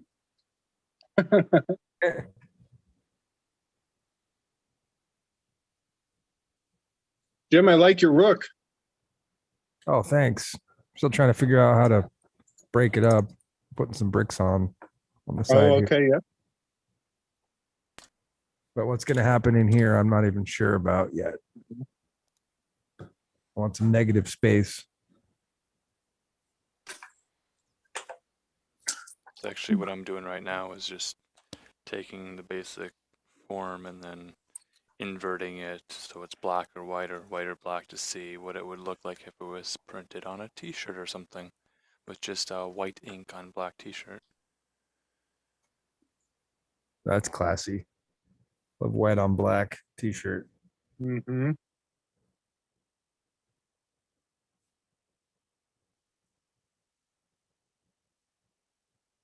Possible. Totally DIY, out of China, sweatshop. I think that's funny that a lot of these brands have their logos sort of knocked off in a cheap way and then reproduced in other third world countries, and we're not going to have that first world, second world, third world country discussion now. I know people are thinking about it and working on it. I'm just referring to the idea that there's always these sort of spoofs or knockoffs or cheaper variations. I often remember growing up around Christian music concerts and the silliness that would be the idea that a secular brand could be transformed into a more Christian version of it to make a more Christian statement, but using the same fonts and colors and logos and that sort of brand identity, but then Christianize it. I'm like, well, why can't we just do that, but Weaving Spiders welcome it in a way? So that's like the Straight Outta Compton thing, and then that one worked really well because of the Straight Out of Compton being 3 words, with Weaving Spiders welcome being 3 words, so that patterning can overlay it. If you guys can imagine other sort of brands that are popular that are 3 words and sort of similar in length, then maybe we could Weaving Spiders welcome those brand logos into our own version of it. That Friends one was pretty funny. Oh yeah, you can bring that one up again. Made me crack up. Terrible show. Right, right. And I like the idea that we use just like actual normie culture stuff, and the Weaving Spiders welcome it, and then, you know, like hipsters wear it ironically. Or sort of falsely advertise what we're about. So we can use like the really quiche sort of pumpkin spice, sort of stay at home mom, homeschool, soccer mom, home aesthetic with bright colors and laugh, or what is it, pray, eat, love, or live, laugh, love, or whatever sort of typography they hang on their walls, but use that same font and then it'll say, you know, Weaving Spiders welcome.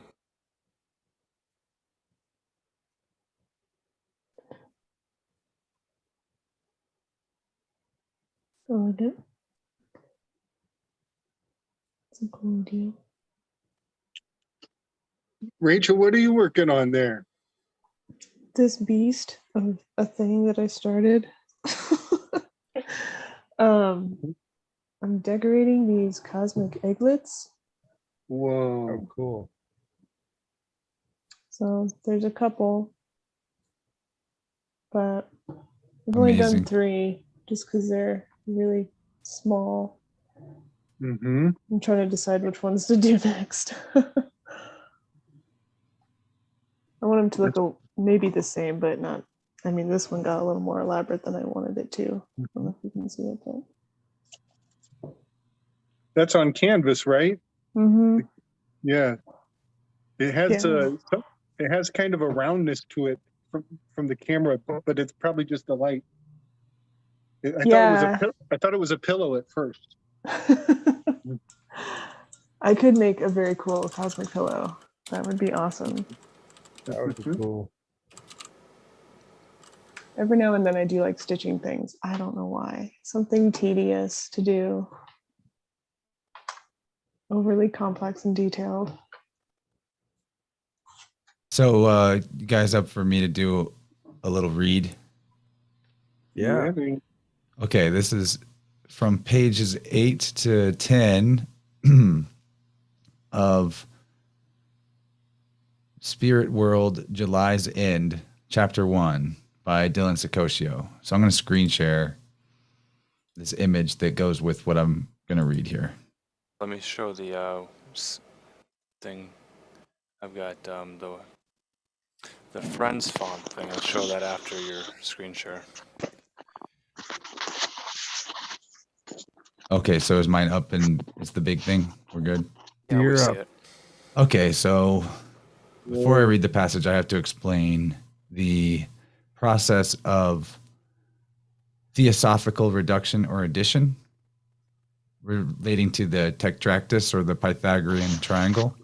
That's the recognition that if you add all of the integers between 1 through 4, 1 plus 2 plus 3 plus 4, that equals 10. So in theosophical addition, 4 is 10, 410, fortune. And so it reduces to 1. And then every 3 numbers In Theosophical addition, it reduces back to 1. 7, 1 plus 2 plus 3 plus 4 plus 5 plus 6 plus 7 is 10 by the fact that that adds up to 28. 2 plus 8 is 10. And then to 1. So every three Yep. numbers returns to unity in Theosophical addition. I think that's the only background that I need to explain to talk about this diagram by reading the passage. So it's beginning in the middle of the first chapter here. In the previous Spirit World books, we discussed how the Kabbalists converted JHVH, JEVE, into Jehovah through their beliefs or observations of the 7 subcycles of life, stemming from the 7 wandering luminaries, the moon, the sun, Mercury, Venus, Mars, Jupiter, and Saturn. That physical world correspondence also translates to numerical values in the system based on Yod He Vav He, since the name corresponds to that numerical pattern of returning to unity every 3 numbers through Theosophical reduction or addition. When the 4th number returns to unity, it replaces the Yod's position in the next rung. Whether this is done in triangles or equilateral crosses, there are really only 3 parts on each rung: the active, passive, and neuter. The 4th part, the second He, ensures that the cycle repeats as it returns to unity. What is an adjective for something that is composed of 3 parts? In Latin, it is called a ternarius. In English, the word ternary, In English, the word ternary describes this quality. The first result would form the masculine blade, which is the upright triangle in Solomon's seal. Starting at the apex and moving counterclockwise, Yod 1, He 2, and Vav 3 would occupy the 3 points, while the second He 4 would be in the middle of the triangle. The process would repeat like this if there were no polarity, and that second He 4 would revert to Yod 4 in the next rung, followed by He 5 and Vav 6 at the other 2 points, with the second He 7 in the middle. However, since there is a feminine, passive, material, negative charge in this construct, the next rung would be the inverted triangle of Solomon's seal, known as the chalice or the womb, so that it conforms to the principle of correspondence. Not only that, but the processes mirror each other. Instead of going counterclockwise from the apex, the process goes clockwise from Yod 4 to He 5 and Vav 6, with the second He 7 being in the center. If you were to put them together so that they mirrored each other, it would look like a diamond in the middle, a diamond in the mandorla of the Vesica Pisces. The top Yod would be masculine, and the second or the bottom Yod 4 would be feminine, which is negative. However, the 4, the second He of the masculine, and 7, the second He of the feminine, are not reflections of each other in Solomon's seal, the Star of David. They are the same component at different rungs. Since the chalice/womb represents passive nature, the cycle of this ternary process shares the same transition that enables it to repeat, as well as continue between worlds, from spiritual to material, back to spiritual, and so on. That was a cat. This gives us the first septenary, the hexagram. Bingo. You said The, cat. the process repeats in the macrocosm as it did in the microcosm. So- The next rung would see 7, Yod, 8, He, 9, Vav, and 10, second He, the masculine triangle, while 10, Yod, 11, He, 12, Vav, and 13, second He, in feminine triangle, with the 13 ultimately being in the spiritual center of the hexagram. In the next rung of hexagrams, the 13 would move from the spiritual center to the Yod at the top point of the hexagram. The 13 completed the cycle through its return to unity, 1, by way of theosophical addition. And then the process would continue in the third septenary. Starting from the apex of the hexagram and moving counterclockwise, the 13, 17, 14, 16, 15, 18 would occupy the points, with the 19 in the center. This chart that we've been looking at may help you conceptualize the system. The fourth septenary would be the beginning of a new world if we used this observation of every three numbers returning to unity through theosophic addition. 1, 2, 3, 4, equaling 1. By knowing the microcosm, the macrocosm can also be known. So while the first half of the septenary would remain in this world, the second half would be in the next world. Thus, the first ternary unit of the fourth septenary would be an upright masculine triangle with 19, yod, at the apex, 20 as he, and 21 as vav at the base points, and 22, the second he, in the center. This is why the Hebrew alphabet concludes at 22 letters. The end of one world is the beginning of another. 1111. In tarot, the 22 reverts to 0, the fool. This system was designed in accordance with the name of God, which, if purified with numerical values, is 26. Yod He Vav He equals 10 plus 5 plus 6 plus 5. Thus becoming an 8 through theosophical reduction or gematria. The 8 is the very shape of the sun's analemma made by its never-ending cycle. The fourth septenary bridges Bingo. the major and minor arcana in the tarot system. 22 is Tau, hence the Tau cross that corresponds to Christianity. Tammuz is Thomas. It is the door to the next world, or the next rung of evolution, or the end of the old year and the beginning of the new one. Both correspond to the Lamb of Isis. Isis plus Lamb equals Islam. The archetype that is not only a bridge to all religions and mystery traditions, but also the bridge between the spiritual and physical aspects of this realm, according to the ideology. Who is the Lamb of God? In John chapter 14, verse 6, Jesus said, I am the way, the truth, and the life. No man comes to the Father except through me. Is this how nature works? Always remember, these are just man-made ideas. I didn't include this knowledge to answer that question for you. It is my hope that it gives you a solid foundation in these systems as you explore them on your own. Remember, they are not designed for prophecy. They are designed to give you understanding and wisdom. You may indeed get prophetic insight from your use of these in alignment with the will of creation. However, you must take care to not steer the perceptions of others into creating an outcome you envision. That would be sorcery. These systems do not determine your fate. Your behavior and the behavior of others determine your fate. Nice read, Chance. The master builder number. Yeah, man. 22. Yeah, pretty interesting.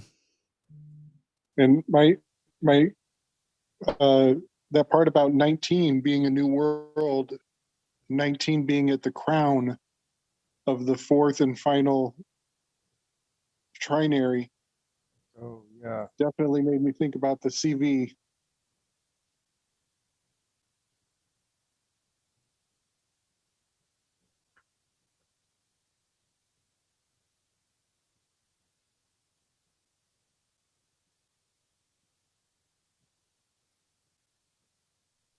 Jim, you got anything to read this week?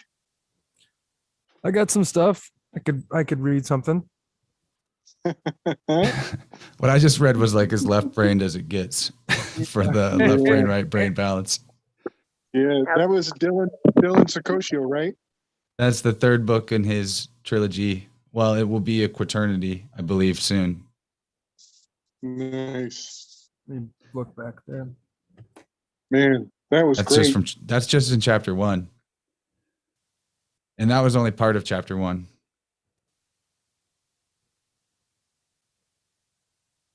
Anyone have any good weaving spiders welcome tattoo ideas? Don't give those ideas to me because I will think of them. Doesn't I mean like they'll the be good ideas. Well, that's the thing. It's Mhm. just ideas. We're not suggesting anyone actually go out and get a tattoo. But But if you put it out there, they will do it. if you were to get like a temporary tattoo, I mean, if we could make an accurate image that we could all agree is definitely Jim laughing and make that into line art. We should do one that's at least one of Barsky's face, you know? Like, Yeah, I'd say Barsky's face. Like I said, David that's the first thing I Barsky. said when you guys asked earlier. Like, what do you think when you think of Weaving Spiders Welcome? I think of David Barsky's face. You know, so that'd be pretty funny to just make Barsky's face and then put that font that you that you chose first, and then when you asked, I said that was the one. Maybe we need to make a really reductionist logo. It's literally just Barsky's face because it's something we rarely see around there on Weaving Spiders too. He's luckily come back, but you know, he's using the scarcity advertising on us. We don't get to see his face very often. You know? They do make really convincing tattoos, fake tattoos now. I've seen some. Oh, I could get one on my whole chest and make him think it was real. That'd be great. Or they have those That would be screen great. printed sort of nylon things that you put on your arms to look like Yeah. sleeves, and then you just print your fake tattoos on them. Now that's a good idea, Alan, to make it so that you can buy Weaving Spiders Welcome sleeves. Fake tattoo sleeves. You know, of course, me and Jim could make a really short run, limited edition RX only picture show sleeves. Mm-hmm. Only selling 11 of them. It's such a When I was a limited kid, I had an entire long sleeve shirt with all of Dennis Rodman's tattoos. Oh wow. And the skin awesome. color of the shirt was white boy skin color. Interesting. Yeah, it was probably the most racial appropriation I've ever done in my life. That's actually like personal appropriation. Like, Yeah, you know, you're right. you're taking Good it call. from Dennis Rodman himself. Yeah. I almost want to just keep this. I don't know what I'm going to do with it. How long is it? It's like make it a hat, right? Isn't that your thing? Yeah, Yeah. I can't. Headband. Yeah. Oh, I'm glad to see I added this first. So now I look, to me, in the image, I look like Princess Bubblegum now. That's what I see when I look now into the camera. I see that I've just put on a Princess Bubblegum costume, which is okay because I do like Princess Bubblegum. I wouldn't want to be the lumpy space princess. She's so endearing now. Good night. I don't. Good night, Kaylee. Oh yeah, we're losing a number. Good night. Good night. Good night. I'll probably So in go the after flow this state, end. staring at our screens or whatever we're working on, that people can drop in and out. Mm-hmm. So it's not us being rude. It's actually a compliment because we're so in the flow state that we're not sure what's going on. Well, yeah, a channel like this could become a 24-hour channel very easily. Mm-hmm. Just haven't I'm having opened- trouble leaving. Yeah, well, that's. Chance is stuck. You want me to help you get out of here, Chance? I can do it. I can talk you through it. I looked at my calendar tomorrow, and that talked me into it. Nice. Yeah, that's the willpower method, though. But yeah, that's cool. That works too. Like to look at your obligations and be like, now you are on the precipice. Shall you make the right choice? FlowState was definitely the right choice. I'm so glad that this is happening. What you every got? week. What you got, Jim? So I got this book. It's called Phase 2 by C. Scott Littleton. And it was I think I bought a book on Amazon and somehow I was like drunk purchasing. And I read the description for this book and I thought it sounded ridiculous and kind of awesome. So I bought it. I recently found it on my coffee table. So I thought I'd bring it in and read it. Here's the art on the cover.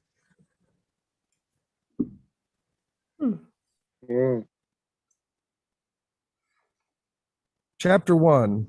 She must have been on the same train. probably on the same jam-packed car.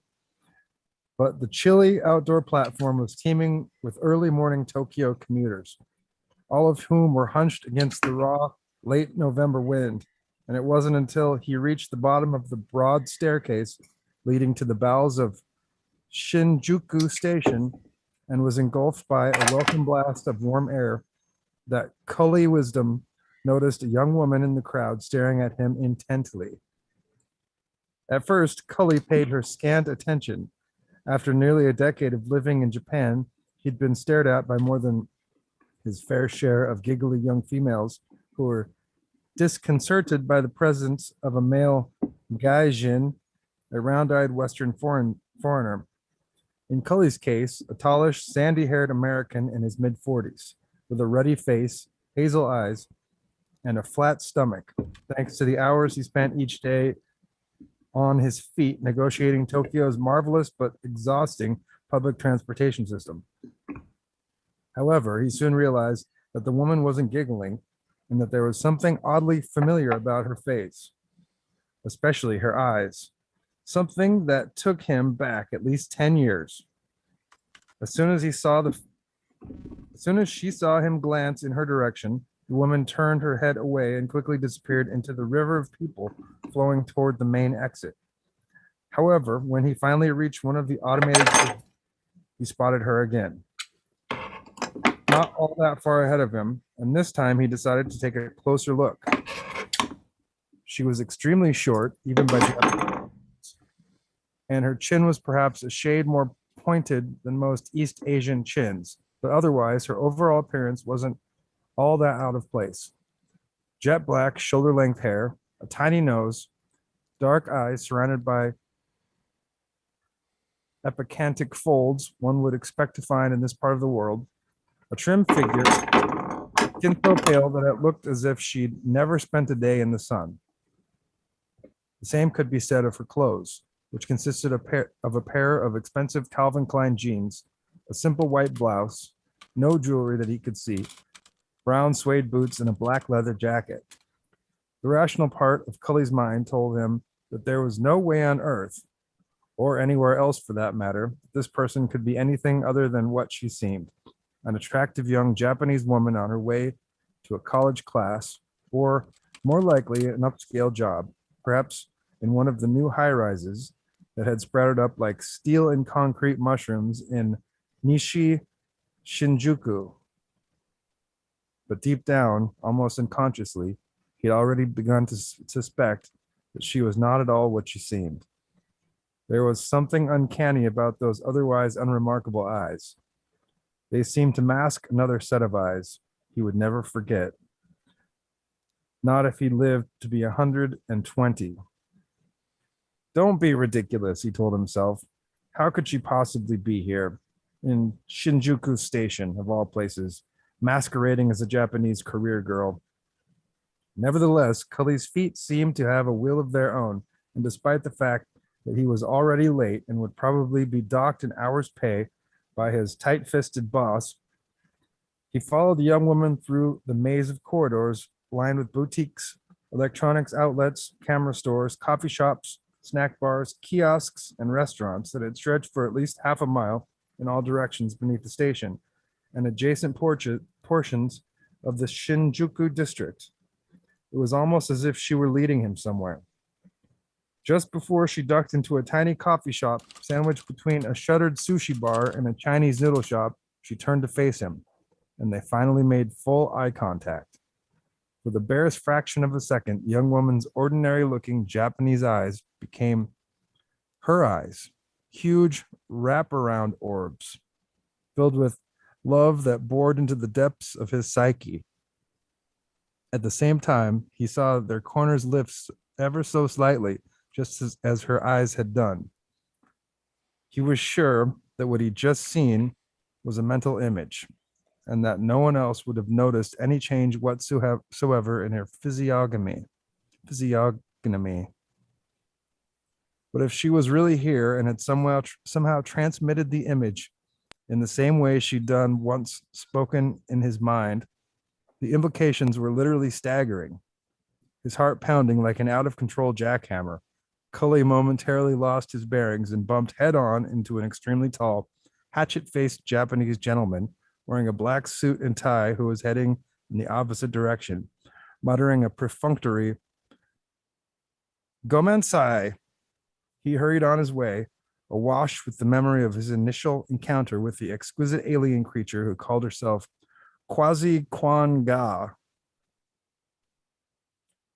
He'd been on his way home after a grueling day surveying some heavily vandalized archaeological sites on a bare piece of land Graham College owned in the eastern Mojave Desert.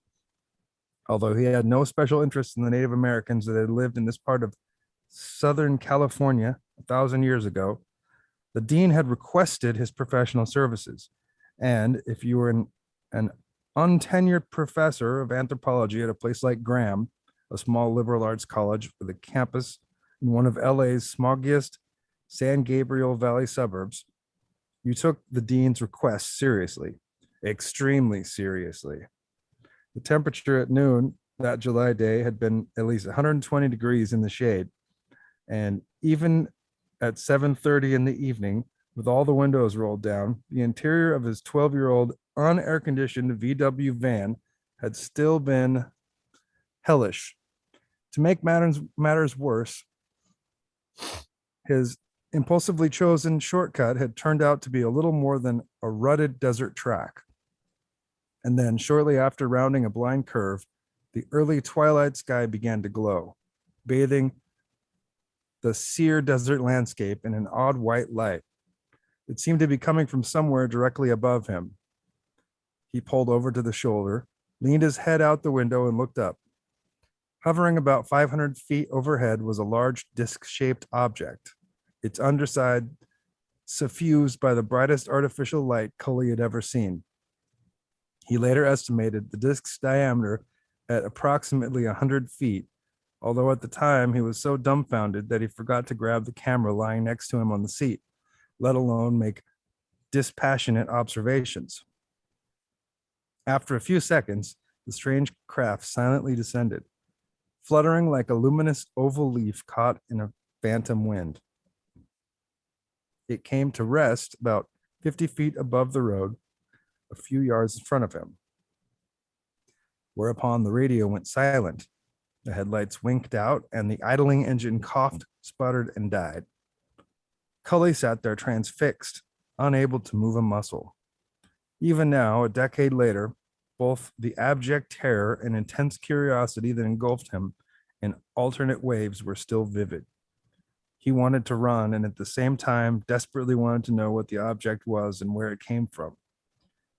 While he pondered his next move, a peculiar disembodied voice began to echo in his head.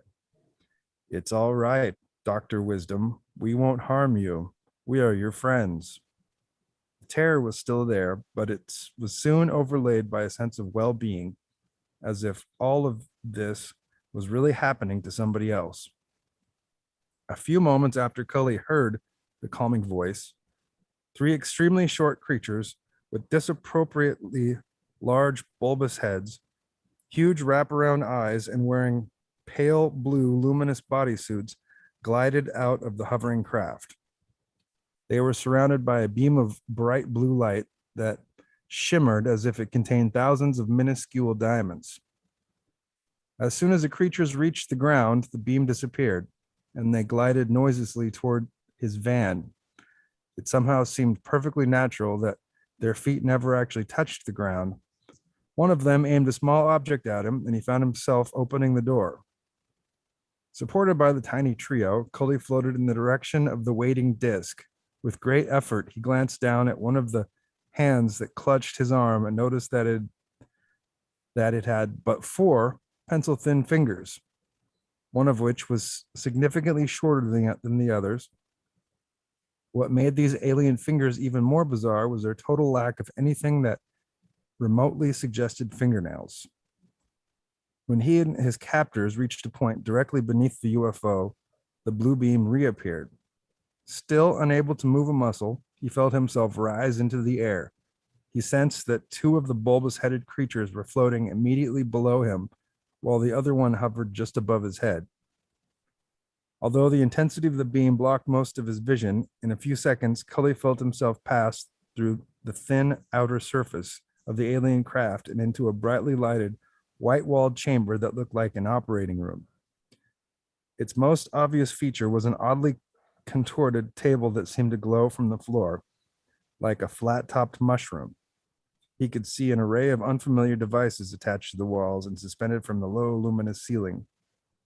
As he took in his surroundings, Cully did his best to convince himself that he was totally out of his mind crazy with the god-awful desert heat, perhaps, or that he was having an extraordinarily bad dream. Yes, that was it. He'd pulled off the road and gone to sleep. After complying with their suggestion that he shed his clothes, the creatures floated him onto the table. Then, after several more similarly clad creatures entered the pie-shaped chamber, they subjected the distraught anthropologist to the strangest physical examination he'd ever experienced. Cully was poked, prodded, and invaded in almost every imaginable way, plus a few that seemed patently impossible. Most of their instruments, including a free-floating device not unlike the CBS logo that scanned every inch of his body, and several tubes that could be inserted into a variety of bodily orifices with little or no pain, were unlike any he had ever imagined. There was an ineffable, almost magical quality to the whole scene, which seemed to confirm science fiction author Arthur C. Clarke's famous law: any sufficiently advanced technology is indistinguishable from magic. Cully found himself repeating it over and over again in his mind as they continued to poke, prod, and scan. The medical procedure was supervised by a taller, more robust alien whose eyes and sharply pointed chin closely resembled those of the little bulbous-headed beings who had escorted him onto the ship, but was otherwise far more humanoid in appearance. Cully's assessment was reinforced by the fact that he, unlike the short creatures, this one definitely seemed to have a gender, had 10 extremely slender fingers that ended in what appeared to be fingernails. The supervisor refused to answer any questions and simply did his job. Nor did his tiny assistants have anything to say as they went about their duties, their movements jerky and robot-like, in contrast to the more fluid and human-like motions of their taller companion. All the while, the same impersonal voice he had heard in the van kept repeating, "It's all right. You're safe here, and it won't hurt much. Just a tiny pinprick," as they deftly inserted yet another set of needles into his abdomen and testicles. Most of this, of course, did not come back into his consciousness until long after the experience, not until Cully had submitted himself to an extensive program of hypnoregression directed by Dr. Harold Stern, an eminent Beverly Hills psychiatrist and one of the leading authorities in the field. And even now, there were a few memories that remained fuzzy and incomplete. No matter how hard he tried to bring them into focus, it was as if they still didn't want him to penetrate certain areas of his experience. But the principal event of the evening, which he finally recalled in full one morning in Dr. Stern's office, happened shortly after the physical examination. He'd noticed that they had paid a great deal of attention to his genitals, which surprised him. Why were they so concerned with that part of his anatomy? He was about to find out. In a few minutes, or perhaps even an hour, by now Cully had lost most of his time sense. One of his captors floated him off the examination table and into another chamber. This room was similar in size and general appearance to the first one. However, its most prominent item was what appeared to be a large round bed, which, like the operating table in the previous room, was anchored to the floor and occupied most of the space. He was floated onto the bed and told to relax. Once again, he felt extremely heavy and unable to move his body. It was at this point, initially, that recollection had become difficult. Cully remembered, word for word, his dialogue with Dr. Stern while under hypnosis. He listened to the tape, God knows how many times, trying to pull it all together. Dr. Stern. Okay, Cully, what's happening now? Cully. I'm being floated onto the couch or bed or whatever it is. I'm trying to sit up, but I can't. They're leaving now. I'm scared shitless. What's going to happen next? I don't want to talk about it. Dr. Stern. Relax, Cully. It's not really happening this time. Just let yourself relive the experience. If it gets too painful, we can stop at any time. Cully. The gas. They're filling the room with a green gas or a mist. I can't tell which. Dr. Stern. Are you alone now? Cully. Yes, but the gas or whatever, it seems to be absorbing that funny odor. Sort of like baking soda in the refrigerator, if you know what I mean, filling the room and I can't see anything. Oh, I'm so scared. Dr. Stern. Hang in there, Cully. What's happening now? Cully. Okay, Doc. Now the gas is dissipating rapidly. I don't know where it's going, but it's just about gone. The musty smell's back, but not as strong. It's also getting a little warmer. I still feel a little heavy, but I can move my arms and legs pretty well. Uh-oh, somebody's coming in. I can't see too well. Here's still some mist, but it looks like, no, I don't believe this. Dr. Stern. What don't you believe? Cully. It's a woman. One of them. The same big eyes and pointed chin, but she's beautiful in an exotic kind of way. Yes, very beautiful and very sexy, even though her pubic hair is blood red. Dr. Stern. How do you know that, Cully? Cully. Because she's stark naked. What's she going to do? Oh no, I don't believe this is happening. She's getting into the bed with me. She's touching me. Thank God she's got normal hands. And Dr. Stern, where is she touching you? Cully, my penis. It's getting hard. Dr. Stern, take it easy, Cully. Do you remember anything else about the woman? Cully, yes, she's telling me that her name is Quasi Quan Ga, that she loves me and that we're about to conceive a son. And the corners of those remarkable eyes, they sometimes flutter upward, especially when she makes love. I know something else too, Dr. Stern. What's that? Cully, I'm deeply in love with her too. More in love than I've ever been or ever will be. Maybe it's all a trick. Maybe my mind's playing weird games, but I desperately want to see Quasi again. Someday, somewhere. Wow. Wow. So, what is the title of this again? This is called Phase 2. Phase 2. For science. For science, indeed. I feel like I was like programmed or sort of primed and conditioned for some sort of extraterrestrial romantic encounter, but I don't know what because I wasn't paying full attention to whatever it was. It was really bold of you to continue reading, Jim. Thank you. It was good. That was interesting. There was definitely a few opportunities to fully back out there, and you didn't even flinch, so we appreciate Get to the that. chapter and finish the chapter. I can finish the chapter if you want. Oh, you haven't? Was that the cliffhanger? No, it's got There's more. How long do you to get to the end of the chapter? The scene didn't end. I'm on page 15 and it goes to 20. So 5 more pages. If you want, Okay. if you want me to continue.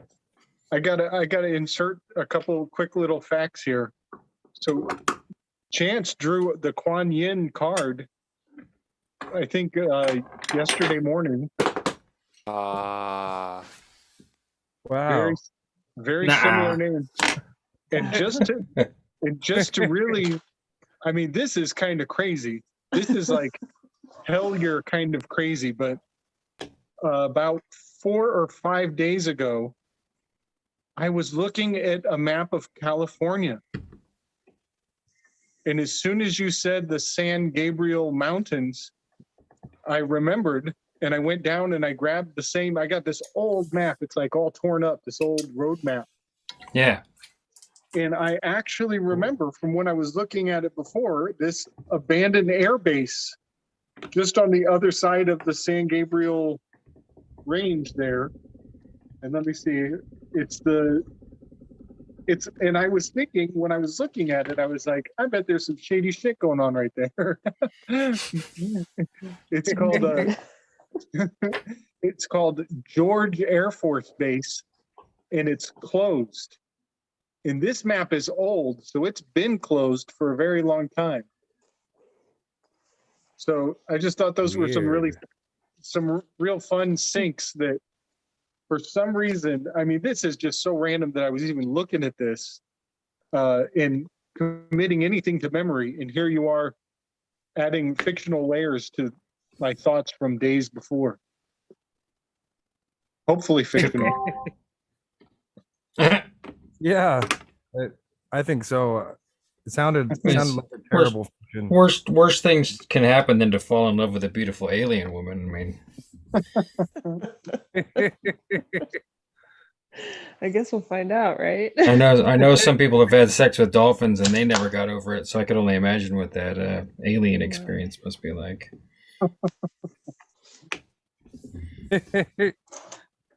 All right, I'm well, I'll gonna go continue ahead here. and call it.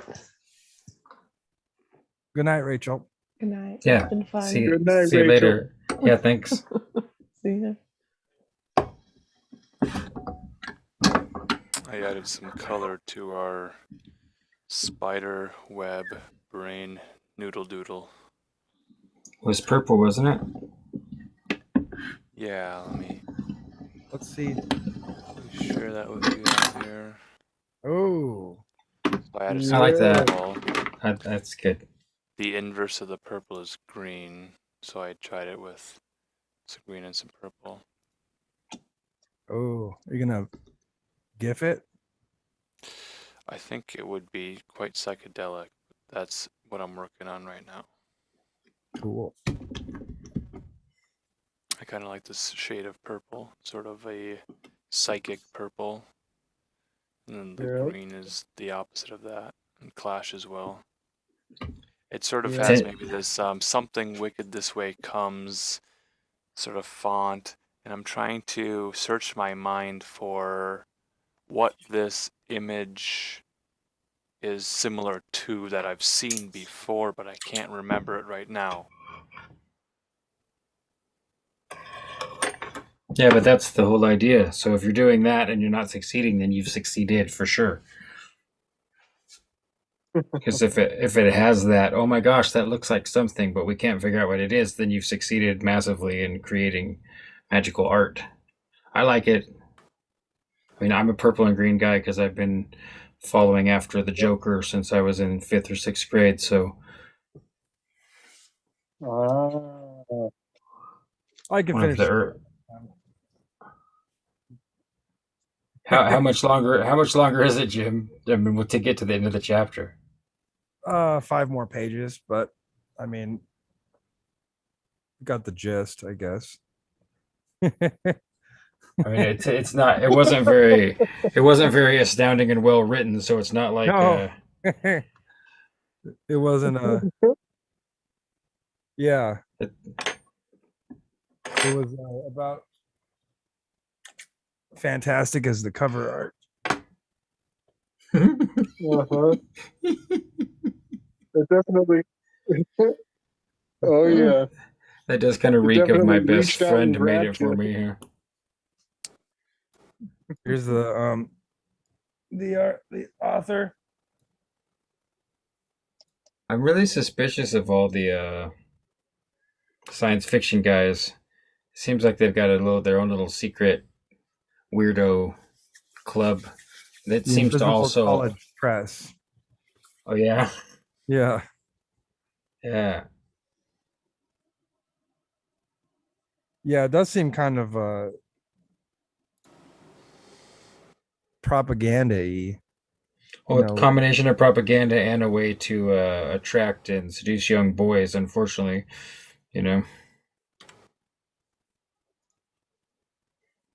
it seems like there's a lot of, like, if you follow the thread of is it Arthur C. Clarke being accused of horrible acts and stuff like that, then oftentimes you land on a connection to a whole bunch of other similar stories in the same genre and lining up to the, not whatever, the conventions and everything else. So it's curious indeed. Science fiction, the whole realm of science fiction is a very curious thing. Yeah, it was like 3 pages in, and it got to some smutness. Yeah, straight to like pretty graphic alien, not rape, but just go with it. Just go with it. We're gonna bring our lady alien in, and we're gonna try something. Just hold still. It's cool. Hold You'll be still. fine. It's ironic that this comes up at the same time that I make the hilarious reference to Crowley changing the famous quote to being about buggery, which, of course, if anybody knows much about Crowley, they know that there's a whole bunch of occulted information there. Someone has stuck it where the sun doesn't shine. Yeah, that's funny. Now we've all been jumped in. Yeah. I would offer to read too, but I know my boy's asleep downstairs, so I should probably bail out of here pretty soon too. Because it's late in Idaho. It's getting kind of late here too. Probably a good time to leave unless anybody else wants to read something. Yeah, I would, but I can't because I gotta be quiet.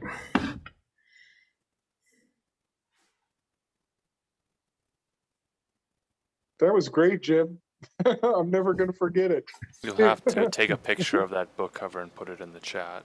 I'll do that. Man.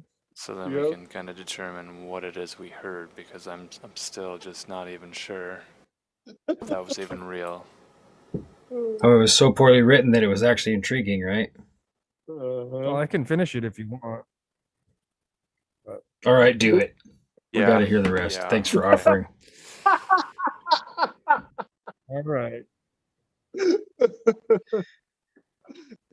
We've done worse on Picture Show, Jim. I just remember weird fingers and leather, and now I'm like,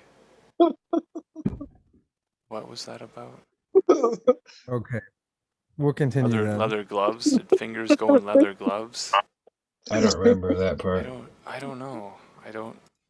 She had regular hands. Maybe she did put on some gloves. So Dr. Stern is asking, what's that? Cully says, I'm deeply in love with her too. More in love than I've ever been or ever will be. Maybe it's all a trick. Maybe my mind's playing weird games, but I desperately want to see Quasi again. Someday, somewhere. But Quasi and her diminutive companions remained elusive. Initially, he'd been a true believer, eager to share his fully recalled sexual encounter with a beautiful extraterrestrial with anyone who would listen. Indeed, he was convinced that it was his sacred duty as a social scientist to proclaim that UFOs and aliens really did exist, and the human race as a whole would soon be forced to come to grips with this awesome fact. Nice word choice. The end result was a moderately successful UFO book entitled Encounter in the Desert, which he wrote in collaboration with Dr. Stern. As it turned out, although he made a fair amount of money from it, at least initially, the book cost him both his marriage and whatever chance he might have had receiving tenure at Graham or any other stateside institution for that matter. No respectable college or university wanted a UFO freak on its faculty. And so, after failing to land a teaching job of any sort in the States, he joined the ranks of failed academics, burnt on graduate students, and kids just out of college looking for an adventure who fed the seemingly insatiable Japanese appetite for English conversation classes, teaching the nuances of American English pronunciation to 10 stone-faced Japanese businessmen jammed cheek by jowl into a tiny cubicle they had the nerve to call a classroom was empathetically not what Cully had expected to be doing a decade after earning his doctorate in anthropology. But the job wasn't Poor Cully. at least mentally, and he'd had a lot of time to think. The upshot was that after 8 years of mulling over what had happened to him that evening, he was no longer sure of anything. For a brief period after Encounter in the Desert hit the bookstores, Cully had been fairly active in the affairs of several of the more responsible UFO research groups, among them the Mutual UFO Network, MUFON, and the Center for UFO Studies, KUFUs. He was Now, are those real things? Does anybody know? MUFON is real. Okay. The other one is CUFOS. Seems Probably like real it. too. He was, after all, something of a celebrity in those circles. He also regularly contributed to a variety of internet lists devoted to ufological subjects. But the kooky New Age nonsense he kept encountering, even among ostensibly serious UFO researchers, caused him to question the validity of his memories, including the ones dredged up by Dr. Stern. The two pieces of possible physical evidence, a small red mark on his neck and a bad nosebleed, had disappeared long before he'd sought professional help. In fact, the more he thought about it, the more it seemed that his ex-wife, Lorna, the Graham Tenure and Promotion Committee, most of his colleagues, and the polite, close-cropped government types he had never found out exactly which agency or agencies they worked for, who'd pestered him for a while after the book appeared, had been right all along, and he had hallucinated the whole damn thing. After he moved to Tokyo, he did his best to slide beneath the UFO community's radar, as well as that of the government and whatever the aliens, if indeed they weren't figments of his imagination, might be using to keep track of folks they had abducted. Until this morning, pushing aside the Norin, Cully threaded his way through the crowded coffee shop to the small black table where the person who had triggered these memories sat, menu in hand, looking for all the world like an ordinary Japanese customer. As he approached, she put down the menu and smiled up at him with that love-filled half smile he remembered so well, and the corners of her eyes once again lifted ever so slightly. He stood there staring at her, open mouthed. Thus his mind was playing massive tricks on him. This beautiful, fashionably dressed young Asian woman had to be Kwase Kwan Ga. There was no other rational explanation. Someday was today, and somewhere was here, in a crowded Shinjuku Station coffee shop. Although he'd often fantasized about what he might do or say if this moment ever came, his throat suddenly went bone dry, and he found himself unable to utter a single word. Dearest Cully, a well-remembered voice whispered deep within his psyche. Please sit down. I am indeed who you think I am, and yes, I did suggest that you take that particular train and that you follow me here. I apologize for being so manipulative, but it was the only way I could be sure that we would meet. Incapable of either a mental or verbal response, he simply took a deep breath, exhaled, and slowly lowered himself into the chair across from her. The waitress came over, pad and pencil in hand. Do you want something to eat? Quasi asked pleasantly, in an unaccented but hyper-correct American English. Or perhaps a cup of coffee? I have begun to cultivate a taste for that beverage, although I still cannot metabolize more than a few sips at a time. Cully nodded dumbly. The last thing on his mind at that moment was food, but he badly needed something to relieve the dryness in his throat. An overly polite but otherwise equally flawless Japanese, she ordered 2 coffees. Then she reached across the small table and touched Cully's hand. For your information, she said, switching back to his mother tongue, I am fluent in 12 Earth languages, including Mandarin, Cantonese, Korean, Vietnamese, Thai, French, Spanish, German, Russian, and Arabic, as well as Japanese and your variety of English. I am able to communicate fairly well in several others, but those are the languages that have been imprinted upon my brain. She paused, obviously waiting for a response. Quasi? He finally managed to stammer. You really do exist. I'm not hallucinating. Please forgive me. You're not hallucinating. I am Quasi Kwang Ga, the same exquisite creature you once made love to, and I have often fantasized about this moment. She studied him for a moment. Our son looks much like you. Cully's eyes widened. Oh shit. They really had conceived a son. But where was he? Was he here in Tokyo? No, dear Cully, he is not here, she replied, answering his unspoken question. They haven't. English contractions are so difficult. Let me have much contact with him. That has always been the way of the clan in these matters. By the time the coffee arrived, Cully had regained some of his composure. He slipped out of his topcoat, then managed to smile at the waitress and take a couple of sips from his cup. Quasi followed suit. After a couple more swallows, he asked, "Does our son have a name?" "Yes, two names. One, Jazani, was given to him by the mythical figure many of your people consider to be the first human being." She projected an image of Adam in Cully's mind. He had his mother's eyes and tiny nose, but otherwise his features had more human cast to them. He was dressed as Quasi had been when he first met her, that is, in a tight-fitting, luminous bodysuit. Cully's highly emotional reaction to the image pleased her, and she told him so telepathically. I really don't know what to say. He's a beautiful boy. Yes, he reflects the best of both of our genomes. I am so glad you like him. If all goes well, you will meet him very soon. Cully's mind projected intense eagerness to become acquainted with his son aloud and asked, "What does the other name you mentioned mean?" Quasi started to reply, but then stiffened. The slant of her eyes shot upward. "We are being observed," she whispered, "by an agent of the others." A what?" Cully stammered. "A SESO native agent, a man in black. He is seated alone at a table near the door, but please do not look at him." "I don't understand what SESO is and what a..."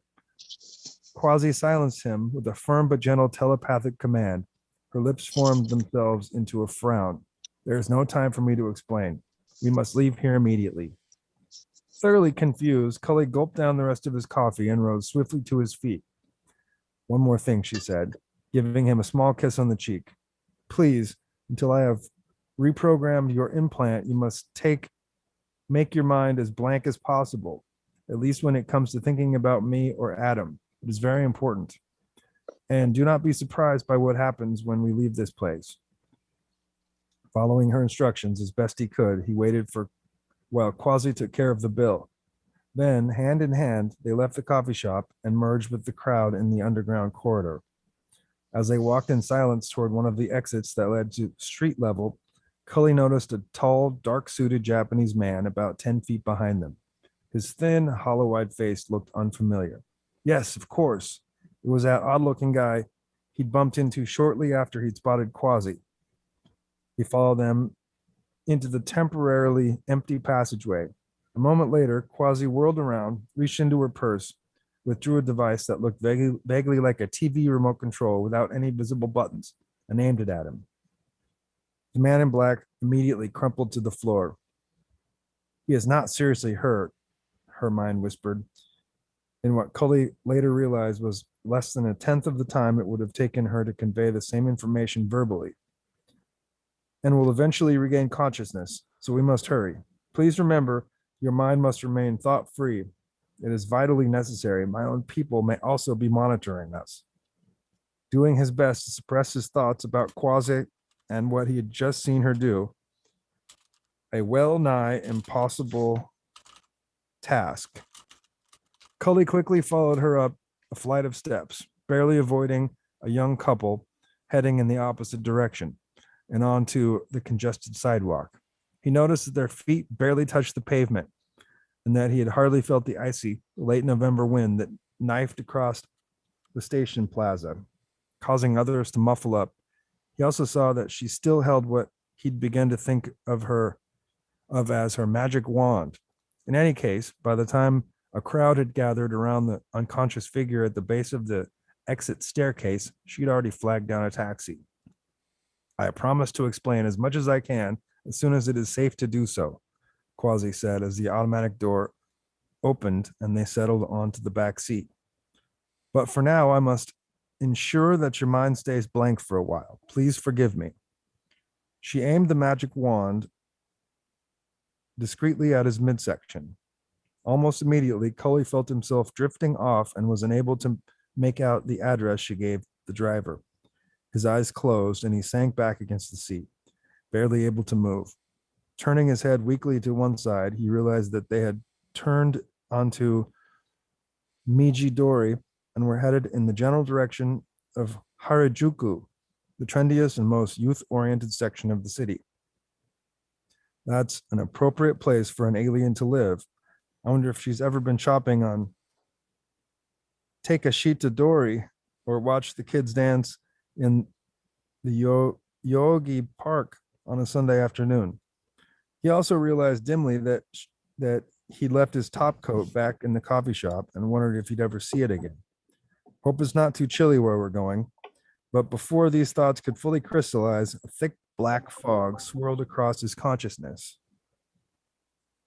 And within less than a second, all but the most autonomic of Cully's mental functions had come to a full and complete stop. End of chapter 1. Nice. Thanks, man. Thanks for getting us to that stopping point.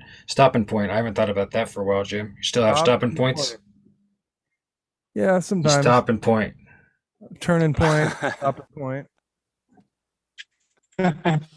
We used to do that at the shop. We'd say, I think we've reached a stopping point, but Jim started it. It was Jim's terrific pun. I've seen that lately, but it's the soy boy neckbeard meme where it's pointing behind him and he's looking into the camera like, did you see what happened back there? Yeah, And I made a sometimes template it's out of that like- just in case to use it. Sometimes towers are falling or free falling or collapsing or being demolished. Ooh, I haven't Sometimes seen that. it's, it could be anything. Yeah. It could be that brand new logo you just made. It might be here in just a little Possibly. while, actually. Possibly. We got some content from. We should Comes do a meme once bank. every quarter half-hour show called Soy Boys We Love, and just feature one guy per quarter, 30 minutes. Find some soy boy and be like, Soy Boys We Love. Just make it real, Adopt a soy boy. I defer. Just give him a little bit of love, attention, and affection, and maybe everything will turn out all right. I vote present. How's Adopt a soy boy. Now that'd be funny to make a website where you can actually adopt a soy boy, but the whole premise is that you sign up in agreement that you're hiding it, that you do good things for him and follow him around, and kind of what do they call that Flat Earth movie with Jim Carrey? Can't think of the name. The Jim Truman Carrey's Show. in a Flat Yeah. Earth movie. Oh yeah, the Truman Show is Oh yeah. very much a Flat Earth movie. But yeah, we could adopt a soy boy and not tell him. I guess we'd be pretty limited on what we could broadcast. Only our reactions to what we're actually doing, I guess, and not him without his permission. These laws, all these laws. Do we really need this many laws? Especially so many privacy laws? I think we should get rid of all of them. Does anyone have anything finished to share in a full screen? I'll share this again because I think this is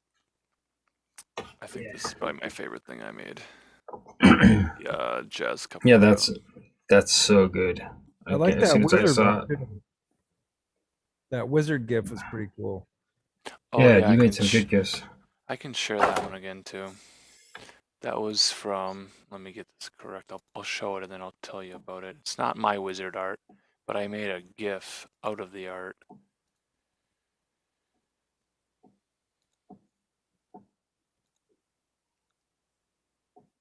Looking for more wizard art.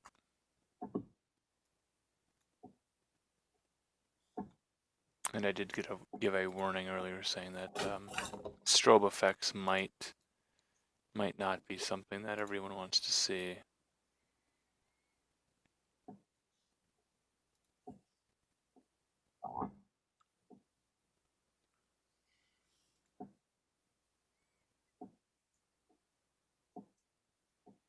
We got a lot of windows open, so whenever I go to share something, it's like, well, what do I want to share? Where did it go?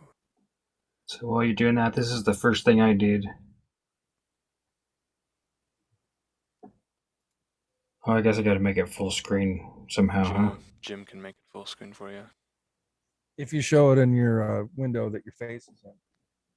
Oh, okay. Yeah, it doesn't matter which one.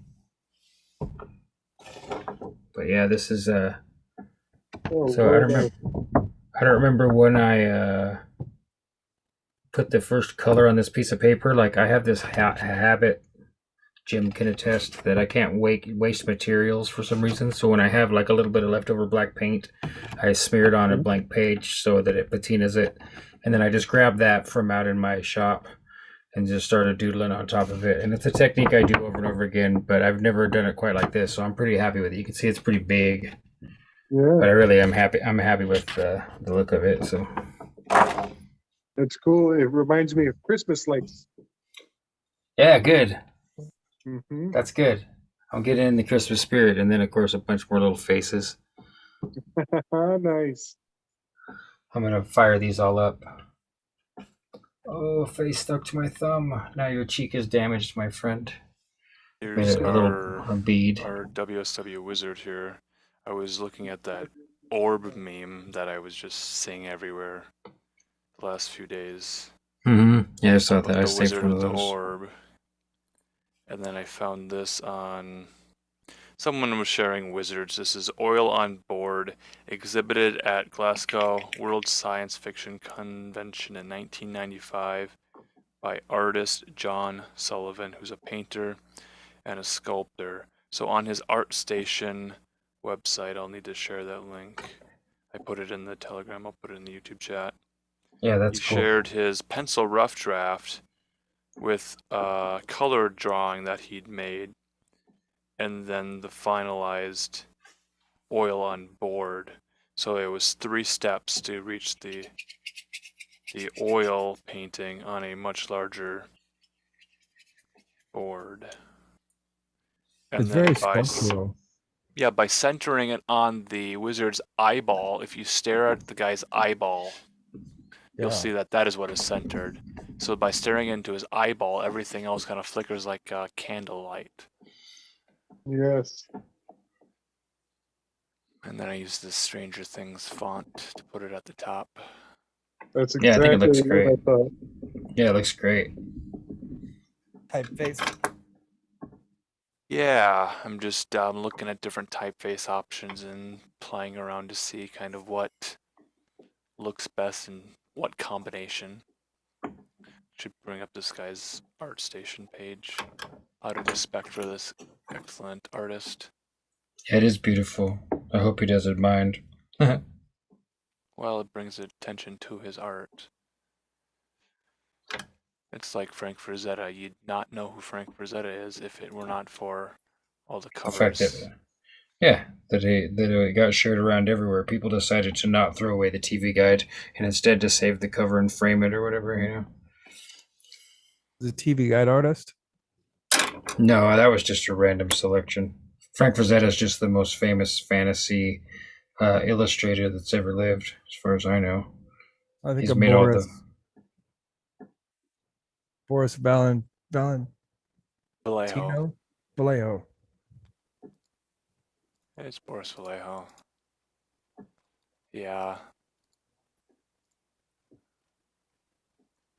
I don't know if there's much artists in that style painting on oil with actual oils on actual canvases or not. Yeah. So here's his, let's see here. So this is his pencil sketch, which is awesome on its own. Yeah, it's amazing. And then you'll see that he did a color image here. So he colored it in to kind of get the main thing in this image is the light and the shadow. And it's just, this is the work of a master here. And then you'll notice on the top of his staff, in the final version, it's changed into. I see eraser marks in the drawing. bigger. Oh, Yeah. You didn't have it figured out. Hadn't landed on it yet. Right, so he's Let's. conceptualizing his art. That going through second staff variations. is something else, man. So I that's want to kind of make what we're doing. that one real. Iterating. It's like got the it's The got the final stone stuff. inside. The Yeah, the it's second one. The second one has like liquid trapped inside of it. like a philosophy crystal. stone? Was it a crystal? It looked to me like it was like a liquid. I think it was the second image. Because that's the final image, isn't it? This is the color image. Yeah, that's the one. That see what I mean? The Oh, the staff looks like orange. it's the full of orange stuff liquid. here. It's got the what do you call it? Yeah. The elixir of life. Hits the Yeah. stone once it's. I mean, it's technically it's the stone no matter what. Looks almost planetary. Maybe like a Mhm. ring around it or something. It's just a trippy staff. I want to make that staff, like make it real. Put glowing liquid inside of it. That'd be cool. Right? It'd be great. Put black light in it. So it glows. Yeah, put a black light on the inside. Oh, that gave me an even better idea, Jim. You know how they make those infinity mirrors, like that one ashtray that you bought or whatever it was. Remember you bought it at a truck stop or something? Eh. But have you seen the ones that they have mirrors that you can see through so that it's an endless regression? You know, they make them into the platonic solids or just a cube. Have you seen those? Like it's full of lights and mirror, and so that it vanishes into itself. You can make the head of the staff into that. That'd be cool. That'd be cool. I think I've seen them. Seems like I have. I'll find those and post them to you.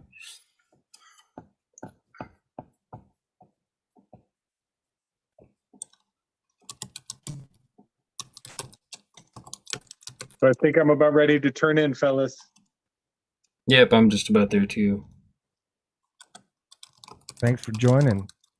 It's been Yeah, fun. man. We need a FlowState theme music. Yeah, we do need some FlowState theme music. Well, if I'll you're think a on it. Well, musician, me join and us. me and Alan been working on some lyrical ideas at least. So who knows what'll come of it? Sing us Yeah. out, guys. That's funny. Oh, if I even remember some of the embarrassing poetry that I was just playing around with and sharing. Sort of, that's the initial idea. It can be the most embarrassing thing. It can just make you laugh yourself stupid. And then you can develop it further into something that's just kind of clever and witty, or just maybe it's like Jan Terry. You guys remember Jan Terry, pop star, Mm-mm. the unexpected pop star, unconventional pop star. Not sure if I do. I like her song "Get Down Goblin." I don't know if I can play it, but I'll share it in Telegram. That's I was gonna drop these hypercube things in Telegram just in case you've never seen them. I'll put them in the art thread for this.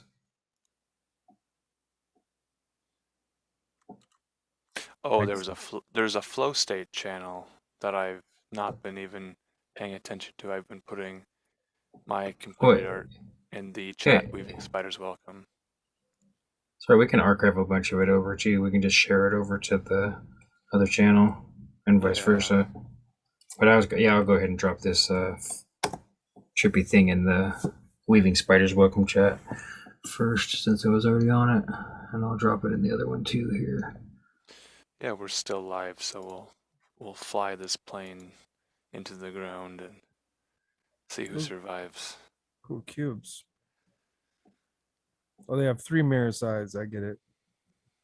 Yeah, or more, yeah. But that would be great to make a small one and put it on top of a staff, right? And put some liquid in there too. You could also put the liquid in there. Make it drinkable too, so you could really mess everybody up. Unscrew it from the top of the staff, unscrew the thing, offer it to someone else, and they say no. Is Drink the it. actual Adam lore in the chat right now? And Adam Lore says Jan Oh. Terry's "Excuse My Christmas" is great. Well, you know what's great? Adam Lore. Adam Moore. Adam Lore's in the chat here somewhere. Did Yeah. we summon Adam Lore? I mean, I We're didn't. just Wow. talking about Adam Lore. I Yeah. posted. He's in the Weaving Spiders chat. Yep. That is synchro mystical. Nice. YouTube chat. We said his name more than 3 times, and Well, He was because in there. I dropped his merch. That might have summoned him that could be. because he just made some merch. Yeah, it'd be good to see that. Yeah, where did you share that link? We could screen share his page. I shared it in the Weaving Spiders. If you go up a little ways. Is there a website? AdamLore.com maybe? No, it's a Red Bubble page is what he made. I can screen share it real quick, man. Yeah, go ahead. I see it now. It's redbubble.com/people/Toad Road Store. Yeah, go ahead and do that. If you're on it already, I don't mind you doing it because I got a lot of crap open. Yeah, so do I. I mean,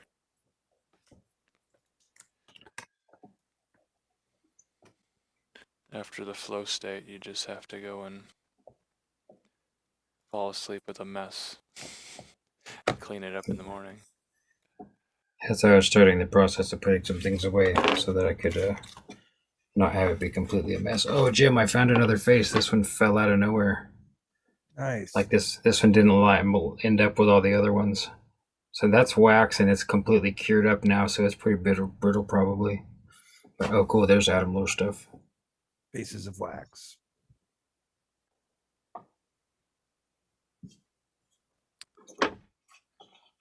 Cool.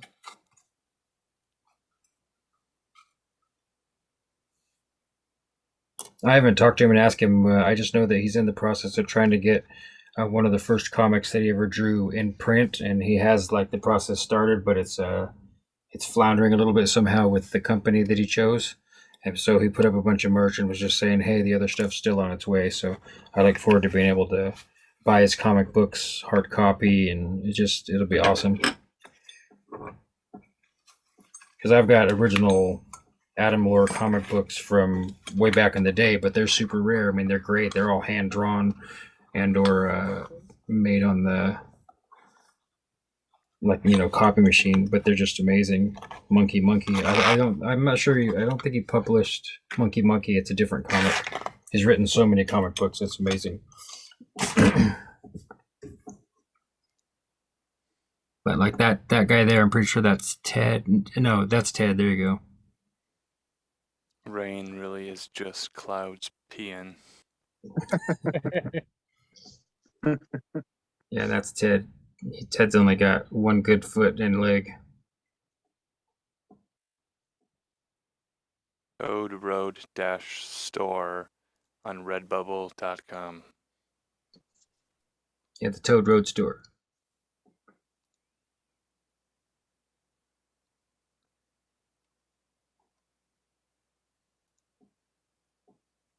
Oh, what a wonderfully beautiful day. Hey freak, get back in your cage where you belong. Yeah, well, I'd rather be a freak than a freaking jerk. Good. I appreciate that. Thank you, Adam Lore. Yeah, I don't see him in there. I'll have to find him when I log off and go lay down if he's in here talking.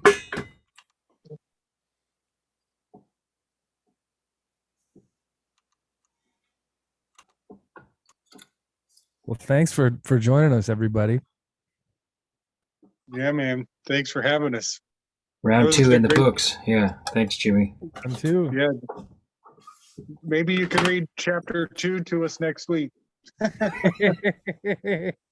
Maybe. I'm going to be fighting off alien chicks in my dreams tonight. Oh, I hope so. I want to hear about it later. Trying to explain to him the bottom line. Like, look, babe, I don't care what it said in the book. Smelling the earthy green steam. This is Blowing post med COVID. My semen's never for free, buddy. That's right. Uninjected semen is going to be the next Bitcoin.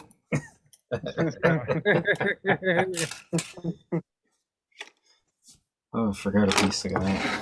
Original human plasma, original human blood, original human tears, original human everything. Real skin cells. Real human skin, real human teeth, hair, nail clippings. Yeah. Non patented humanity. Yeah, it's not gonna work out for him. That's why I can find the whole thing entertaining. Like, oh, it's not gonna work out for you guys. This whole realm doesn't really work that way, where you can finally get it stitched up to corner the whole market. It always seams and cracks and flies apart or comes closer together. Things When the change. And viewers stop watching and the number right. of watching now goes to 0, the stream just ends because it ceases to exist because no one's watching it. that's right. So everybody watching, you have to close your YouTube window now. Like thumbs up the video and then close the YouTube video. Now that's different. To encourage the audience to leave before we do. Good luck. All right, guys. I'm gonna hit the button. All right. Thanks, Jimmy. See you guys next week if I can make it. Good night, Yeah. Much Snake. love, Good night, fellas. Mew Mew Mew. Good night, JLo. Good night, Trev. Good night, Adam Laura. Good night, Enoch Beckons. Good night, Stella Moon. Good night, everybody else. And Snake Jones.